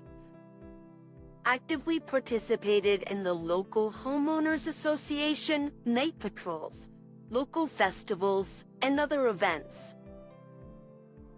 This helped me build a network of trust and as a result secure a steady income. It was only because my earnings had become stable that I could muster the courage to marry my wife. Therefore, even though my in-laws' place is only an hour and a half away by train, I couldn't leave here, where I was working. Despite explaining this multiple times, my father-in-law persistently pushed us to move in with them. For being a former civil servant, he started saying that he could use his connections to help me find a job. Although I appreciated the offer, I wanted to prioritize taking care of my current clients. I insisted on this for several hours. Finally, I disclosed my current income to my father-in-law and explained that without the relationships I had built so far, I wouldn't be where I am today. And if I were able to expand my business in the future and establish it in their area, I wouldn't mind moving in. Eventually, my father-in-law grudgingly agreed. During this whole discussion, everyone except my father-in-law was as silent as the air. No one interrupted the conversation, and my mother-in-law brought tea a few times. My sister-in-law was there first, but had to leave midway due to work. After getting married, for convenience, I bought a condo near the station, about a 20-minute walk away from my office. My wife, whom we'll call Emily, said she wanted to continue working and stayed as an office worker. However, after about a year, she suddenly quit her job to get her own professional license, saying she wanted to help me with my business. The exam was tough, but I could see her determination, and I thought it would be better if we could do it as a couple, so I agreed and let her attend a vocational school. However, she almost abandoned household chores while she was studying. Although I let that slide, our relationship temporarily turned tense. Within less than a year, Emily struggled to keep up with her classes and became a stay-at-home wife. She seemed calmer than when she was studying, and our relationship became better again. At one point, I thought it was a marital crisis, so I expressed my love for Emily even more and worked harder. Eventually, Emily became pregnant and gave birth to twin sons, but she began to act strangely since then. On my days off from work, she would leave the kids and go back to her family's home by herself.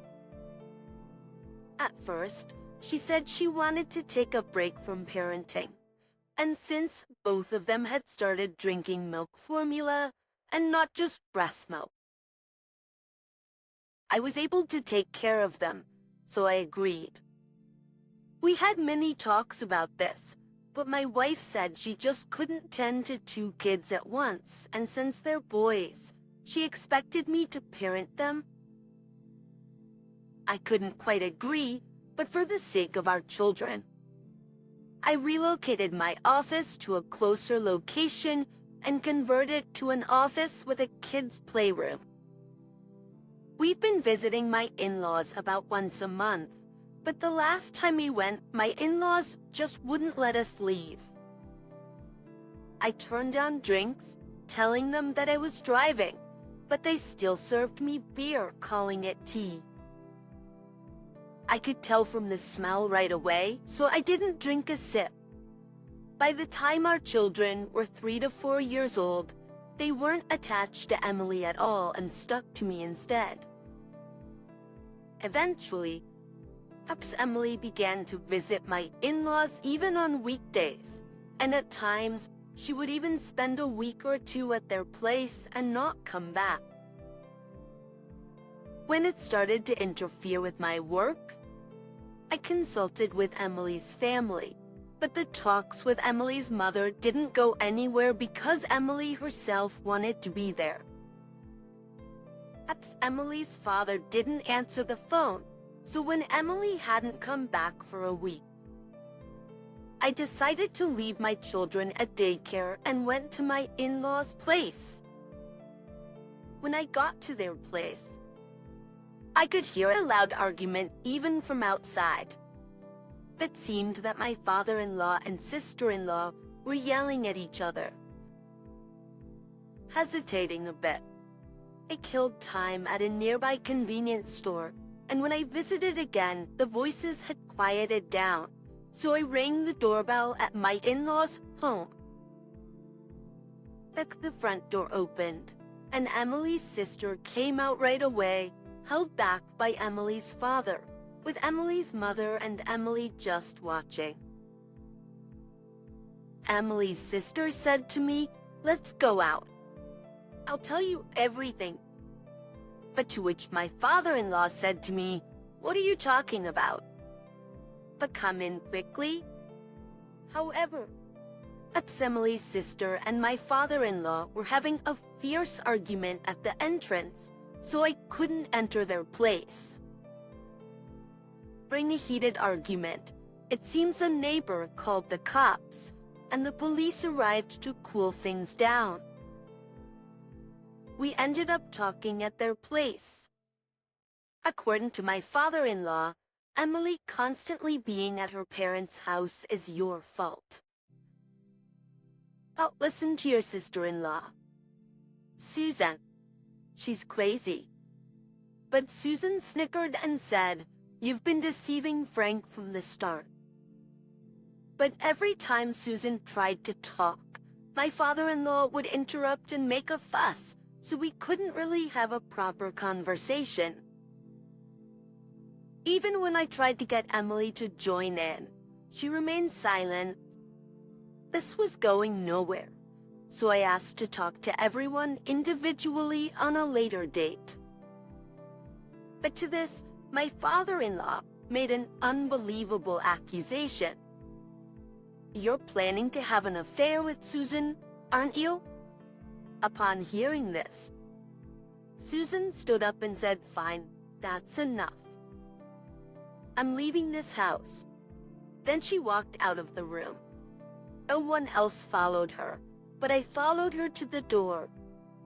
Susan, with a serious look on her face, handed me a small envelope and urged me to go back inside. After tucking the envelope inside my jacket, I went back to the room where my father-in-law began again. "Looks suspicious, ain't it? You better move in here quickly." I myself was running out of time, and I had to pick up my kids, so I calmly said, "We've already discussed this before we got married. I don't have Susan's number, and I only meet her here. It's getting late, so I'm taking Emily home today." Then I promptly had Emily gather her things, and we headed home. In the car on our way home, I talked with Emily, But she kept repeating, "The kids don't like me. I don't understand boys. I'm useless."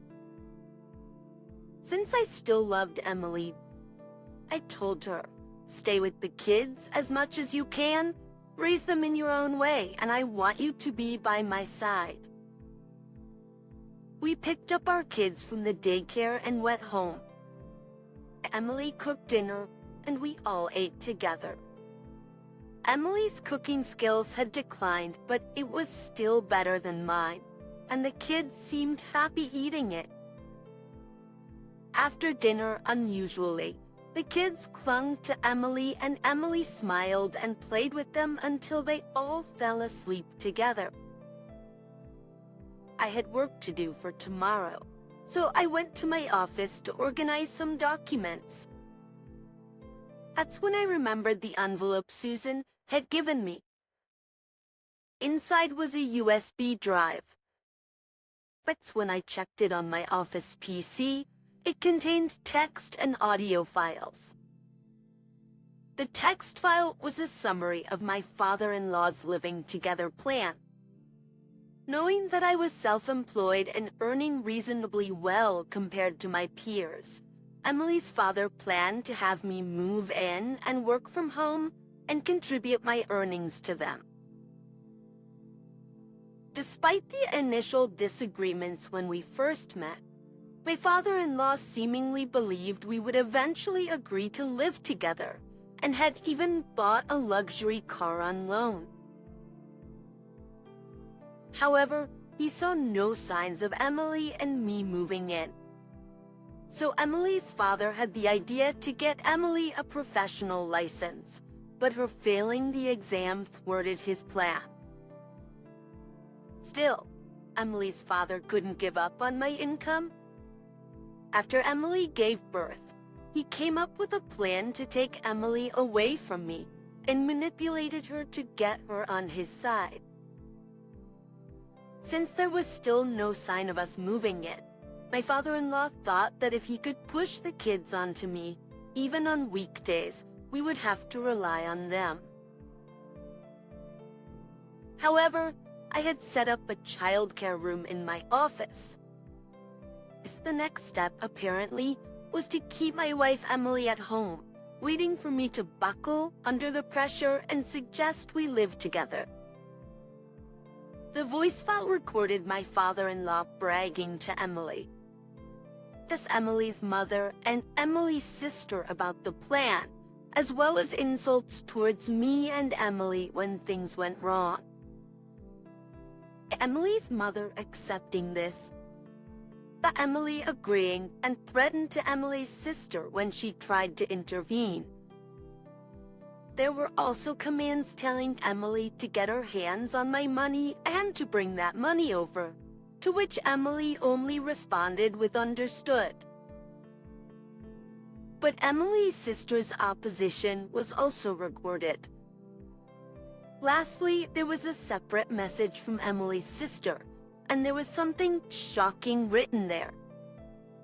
Apparently, in that house, if they stood up against their father, he would punish them by starvation and economic abuse.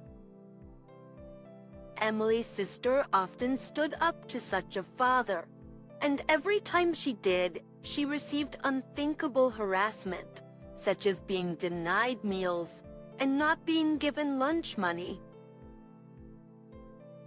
Emily, who grew up seeing this, obediently obeyed her father. But to stand up to her father. Emily's sister had been learning judo from the upper grades of elementary school. Of course, Emily's father didn't provide the money, but because she was good at it, a police officer relative allowed her to go to the police station dojo. That's when Emily's sister was in her first year of high school. She was almost assaulted by Emily's father, of course in a sexual way. But Emily's sister, who'd been training, fended off Emily's father, and it seems there was never another attack after that. However, the way Emily's father looked at and behaved towards Emily was strange, so Emily's sister suggested Emily learn judo as well. But Emily gave up as her parents were against it. After graduating high school, Emily's sister got a job and saved as much money as possible. Our plan was to eventually take Emily and run away from their parents' house. But Emily, who was raised too obediently, didn't know how to stand up for herself. I have a feeling Emily's been assaulted by my father-in-law when she was in high school, but there's no evidence. When Susan was at home, Emily would cling to her. So when Emily one day told her sister that she had someone she liked and had been asked out, Susan was truly surprised. At first, Susan would secretly watch them on dates.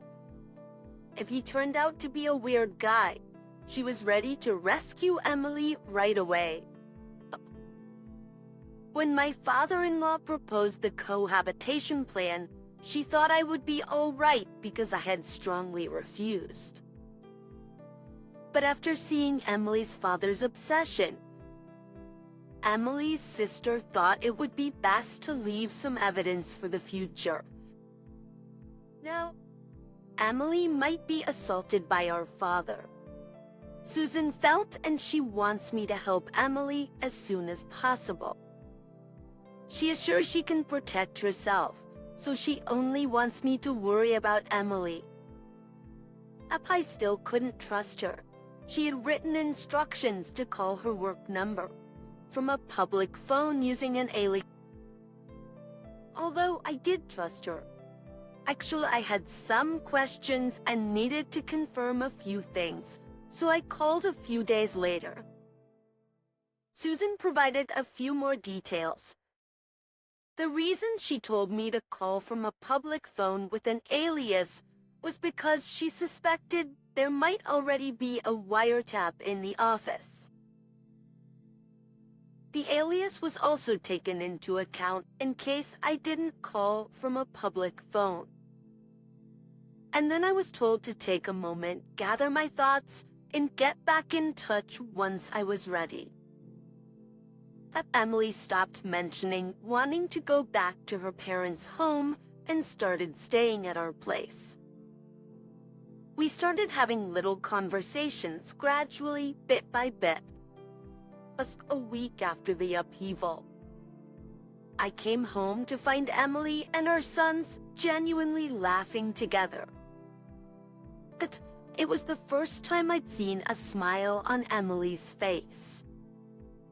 I couldn't help but burst into tears. That night, Emily made a confession.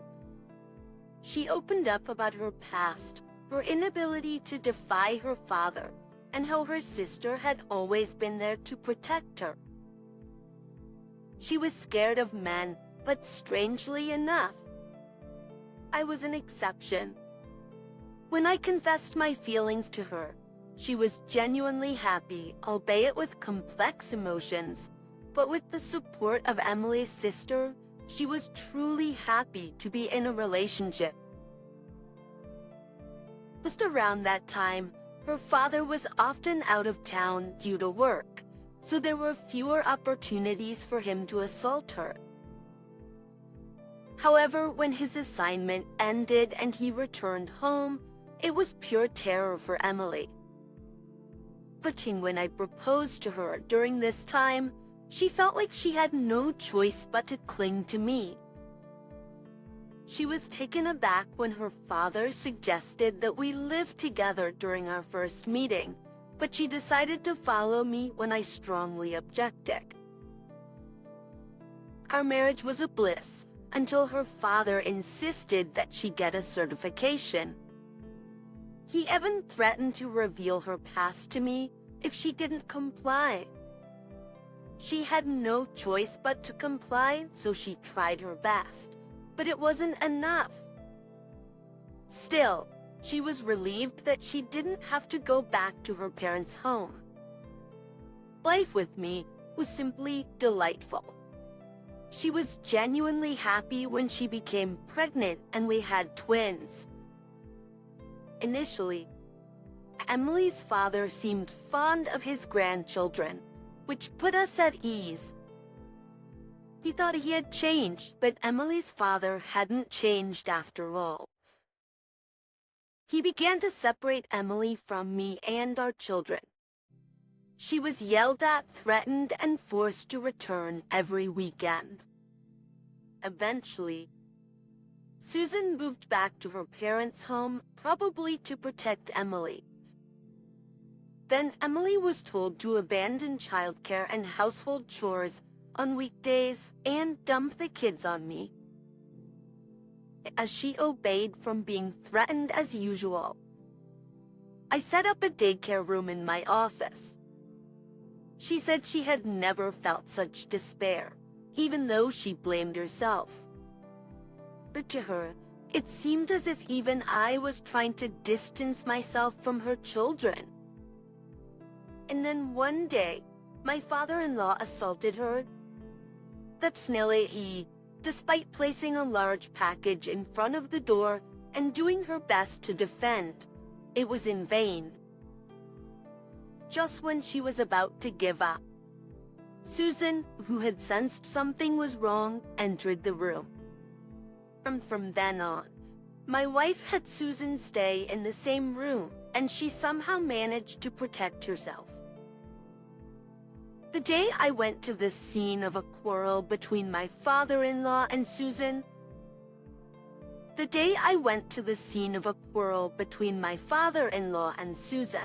it seemed her sister was urging her father to release Emily already. Of course, her father got angry and a fight ensued. And then I showed up. When we got home that day, she was overwhelmed with my accepting kindness, and at the same time sensed that I had heard something from Susan. She was grateful to be accepted for who she is and for our sons who always enjoyed the meals she cooked. Many times she found herself crying in secret. She sincerely wished to always stay here. We spent all night talking and crying together. When our boys woke up the next morning, they seemed shocked, saying, "Dad, don't bully Mom." But Emily started crying all over again, and I joined her. Our sons didn't understand and ended up crying too. We explained that we weren't fighting, but we were just deeply moved. We took the day off work that day and spent a relaxing time as a family. Then I made up my mind and contacted Susan. Surprisingly, all I had to do afterward was leave everything to her. She had not only learned about my father-in-law's unreasonable plans to live with us, but also had evidence of his embezzlement at work. She reported it and he was arrested. It was reported in the local section of the national newspapers, which eventually led to Emily's parents getting divorced. Thanks to the lawyer that Susan hired, Emily's mother got a hefty amount of alimony and went back to her hometown. Emily's father did not go to prison but lost everything. At first, he tried to rely on relatives, but nobody would help him when he demanded assistance with his condescending attitude. As a result, he seemed to have retreated to some rural area. After that, Emily, the kids, and I lived peacefully. I think we were a very close-knit family, but unfortunately, our happiness only lasted a few years. Emily passed away in an accident. Terry was devastated for a while, but with the support of those around me, I managed to pull myself together after about a year. During that time, I caused some inconvenience to my business partners, but I somehow worked my way back, and now I'm doing very well, even employing a few people. One of them is a son of one of my business partners who persuaded other partners to help me out because I was struggling, and he kept my business connections intact. I was truly helped by those around me. Another one is Susan, Emily's sister. She helped me in many ways, and now after losing her job partly because of that, she is working for me as a secretary. And now she is dating one of my staff members, and they've both approached me to discuss the possibility of getting married. I'm thinking of celebrating this with my sons, who Emily left behind. That's the other day. I received a letter from Emily's father. The content was all over the place, but to summarize, it said, "I can come and live with you if you want, and send me compensation and travel expenses right away because I'm coming over." So I immediately had my lawyer send him a warning. At the beginning of the letter, he even apologized, saying I was wrong at that time. But he always sends a letter around the anniversary of Emily's death, saying it's been a long time now, so the statute of limitations must have expired, right?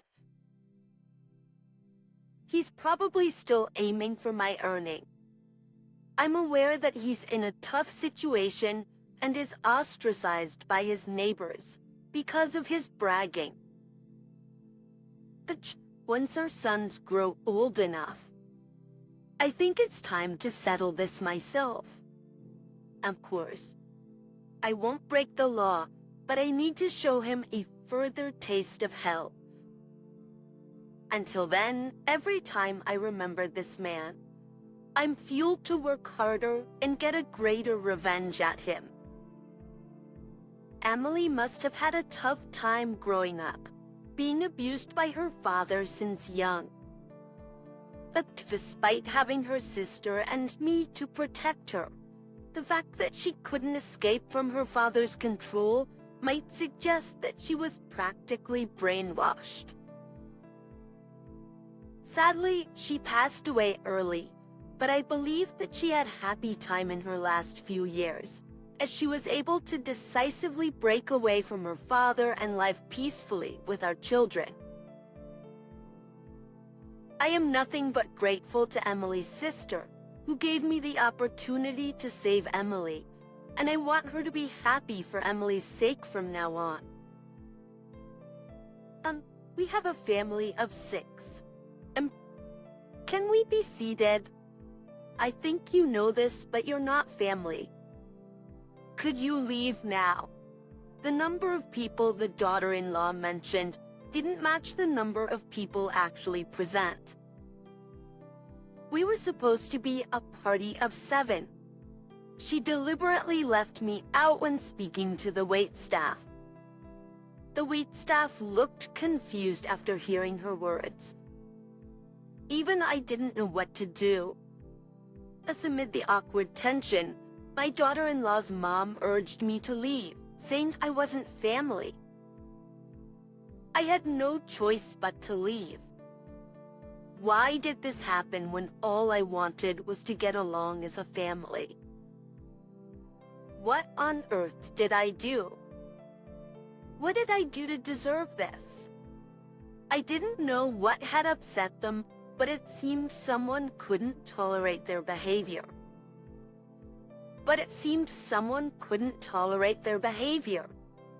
My name is Emily, a 60-year-old housewife. I live with my husband. Our son Liam got married, and we were looking forward to a peaceful retirement. Liam's wife, Grace, is a difficult person.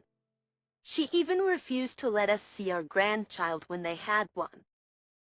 Liam managed to persuade her, and I saw my grandchild, who looked just like Liam, just once. I was smitten at first sight. When I reached out to hold my newborn grandchild, Grace shouted, "Stop.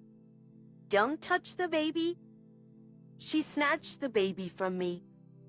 Liam tried to reason with her, but she insisted, "You don't understand how scared I am of your mother." She never apologized. From that point, my relationship with Grace worsened, and Liam stopped coming home as much.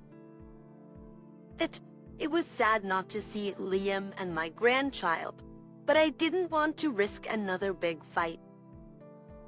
So, I didn't push them and hoped to see them someday. Then one day, Liam invited us to dinner.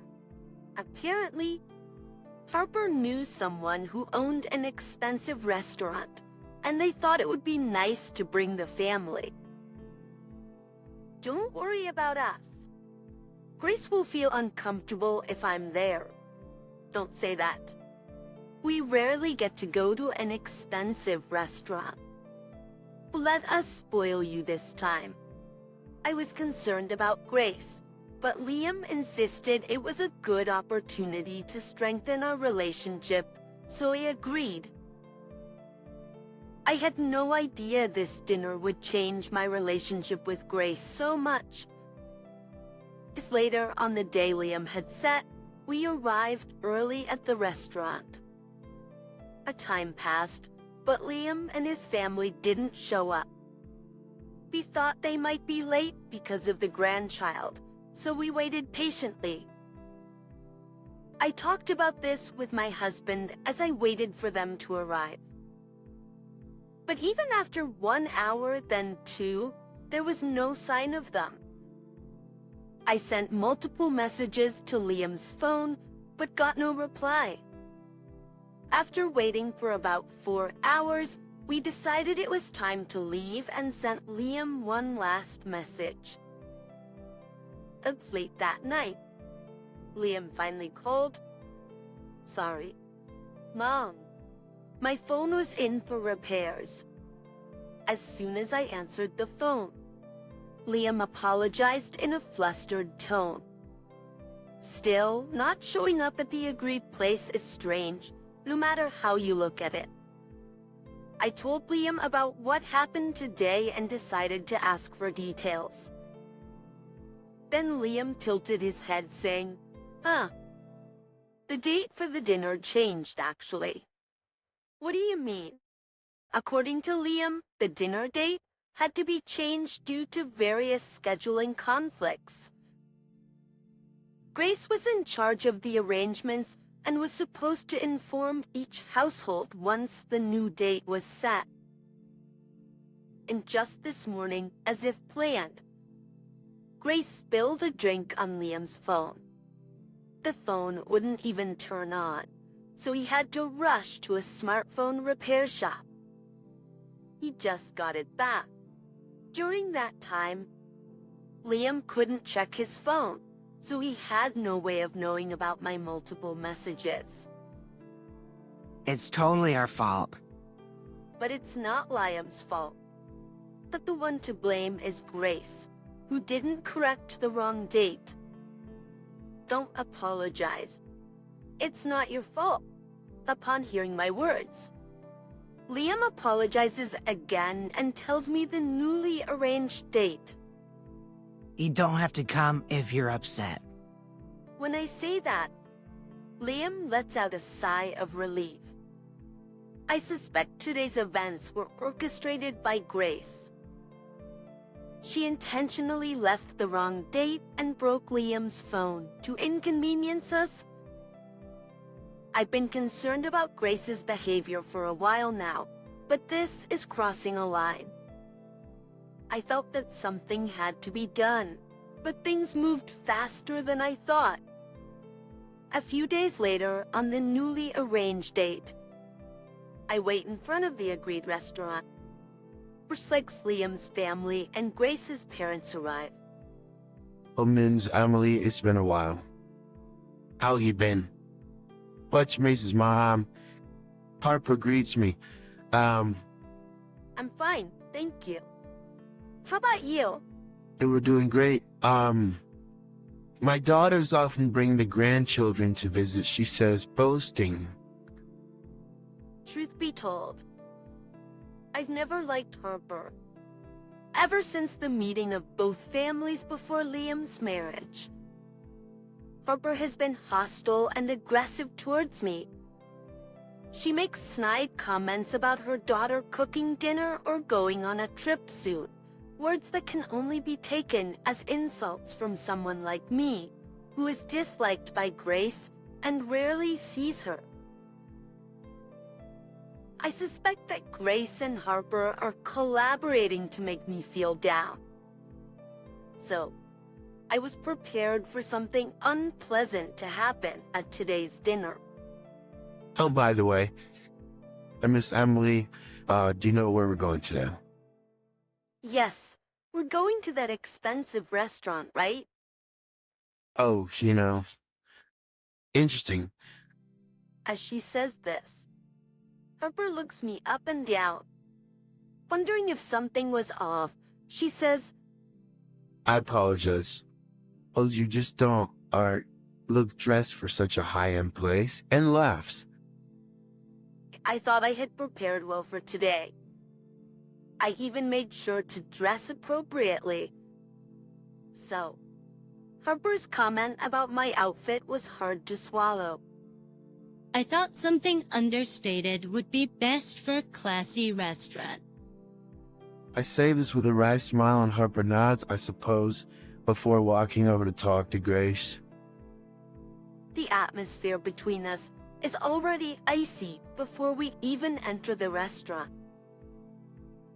Feeling uneasy, I decide to go in when Liam calls me over. As we enter, the waitstaff greets us. Welcome. Grace steps forward and tells the waitstaff about the reservation, who then asks, How many in your party? We're a family of 6. Can you please show us to our table?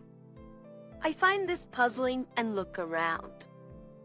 My husband, Liam, Grace, our grandchild, Grace's parents, and me. That's 7 people, not 6. It's not 6, it's 7. I try to correct Grace, but Harper interjects. Oh, you know you're not family. What? I'm stunned by Harper's words. Why am I the only one not considered family? What have I done? Why would you say something so cruel? Elsie, can you stop it? My daughter's hurt because of you. I'm left speechless by the harsh words from Grace and Harper. Liam tries to intervene, but Grace shouts. Fine, I'll leave. I say this and exit the restaurant as if fleeing. The waitstaff tries to stop me, but I'm beyond caring. Why am I the only one being treated this way? Why am I the only one being targeted? What have I done? I couldn't agree with Grace and Harper's attitude, but I didn't want to cause a scene, so I left. I hope they regret treating me this way. If they ever need help, I won't be there for them. It's with that resolve. I head home.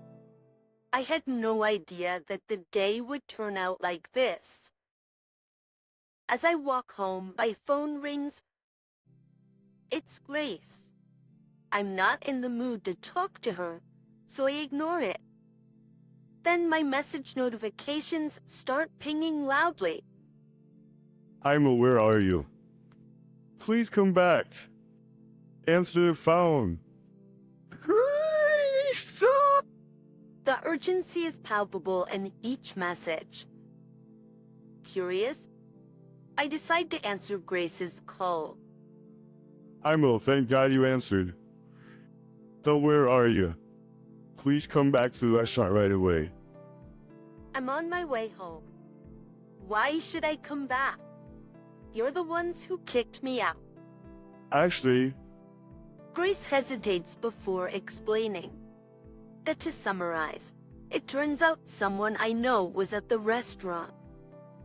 They saw me and wanted to say hello, but witnessed the harassment from Grace and Harper at the entrance.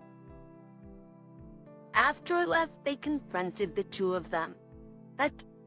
Please come back and explain to them that it wasn't harassment. The man I know is still at the restaurant entrance, apparently very angry and scolding both of them. I can hear his angry voice over the phone. All right, I'll come back, I say, and Grace lets out a sigh of relief. But I'm not going back for her or Harper. I can't let my acquaintance continue to make a scene. I retrace my steps and hurry back to the restaurant. As I arrive, I hear the man's raised voice. His anger hasn't subsided. When he sees me, he quickly shouts, "Miss Emily, I'm sorry for causing a scene, but I couldn't stand their attitude towards you. There's no one as respectable as you, Miss Emily. Mr. Daniel, you're exaggerating. I'm not that special." What are you talking about? What my company else is success to you? He calms down and talks to me like he always does. Asked as we're getting into our usual conversation. Grace interrupts. "Vale, how do you know this man? You seem very close, even though my father is here. Are you having an affair or something?" Harper joins in, laughing mockingly. Watching my acquaintance's face tightens with anger again. Besides, that is my benefactor. He says and starts to explain. He's actually the CEO of a well-known corporation. We were friends in college. We became close friends. He had a dream of starting a company. However, the reality is that once you start a business, things don't go well. But when he tried, he faced financial difficulties. I lent him a small amount of money, something a housewife could afford. Oh, even though it was just that, he cried and thanked me, saying, "I'll definitely repay you someday." He thanked me tearfully and promised to repay the favor. And he did, turning his company into a major success. I'm eternally grateful to MS Family. He says, making me a bit embarrassed. At Grace and Harper turn red with anger. That's so unfair. Why does Mill get all the good things? I've worked much harder. Yeah, it's not fair. If we knew you were like this, we wouldn't have, treated you this way. Grace and Harper start making this scene, shouting loudly. Seeing this, Grace's dad, my husband, and Liam are taken aback. This is all on them. If they had behaved better, none of this would have happened. But your hearts aren't as pure as Miss Emily's. If you're jealous, reflect on your own actions first, Mr. Daniel says. Even then, Grace and Harper start causing a ruckus right at the restaurant entrance. Enough is enough. The one who shouts at them is Liam. How dare you treat someone's mother like this? I never thought you two could be so awful. I'm disappointed. Please just go home. At Liam's words, Grace and Harper turn pale. Liam, calm down. Why are you saying such terrible things? Grace tries to cozy up to Liam, but he shakes her off. He turns to my husband and me and says, "Let's go." You leave the restaurant, ignoring Grace's shouts of wait. Later, we enjoy a peaceful family dinner at a familiar restaurant we've always loved. After that, Liam and Grace end up getting divorced. I heard that Liam had been having doubts about Grace and Harper's attitudes for a while. But their cold behavior towards me. But he was afraid it might be a misunderstanding and kept watching. That incident made him decide to divorce. Since Grace had always been passive about parenting, Lane got custody. I also heard that Harper was asked for a divorce after that day. Grace was kicked out of the house, and now they're living in a small apartment, struggling to make ends meet. Apparently, Harper had to work day and night to pay compensation for the divorce case, and despite her age, she was living a very difficult life. On the other hand, Grace seems to have gone crazy after that incident and is just having fun, not thinking about Harper's hardships. Their lives falling apart seems inevitable. As for me, life has been peaceful since then. Raising a grandchild alone is tough for Liam, so they moved in with us and we helped take care of our adorable grandchild. I want to live happily ever after with my cute grandchild, Liam, and my husband.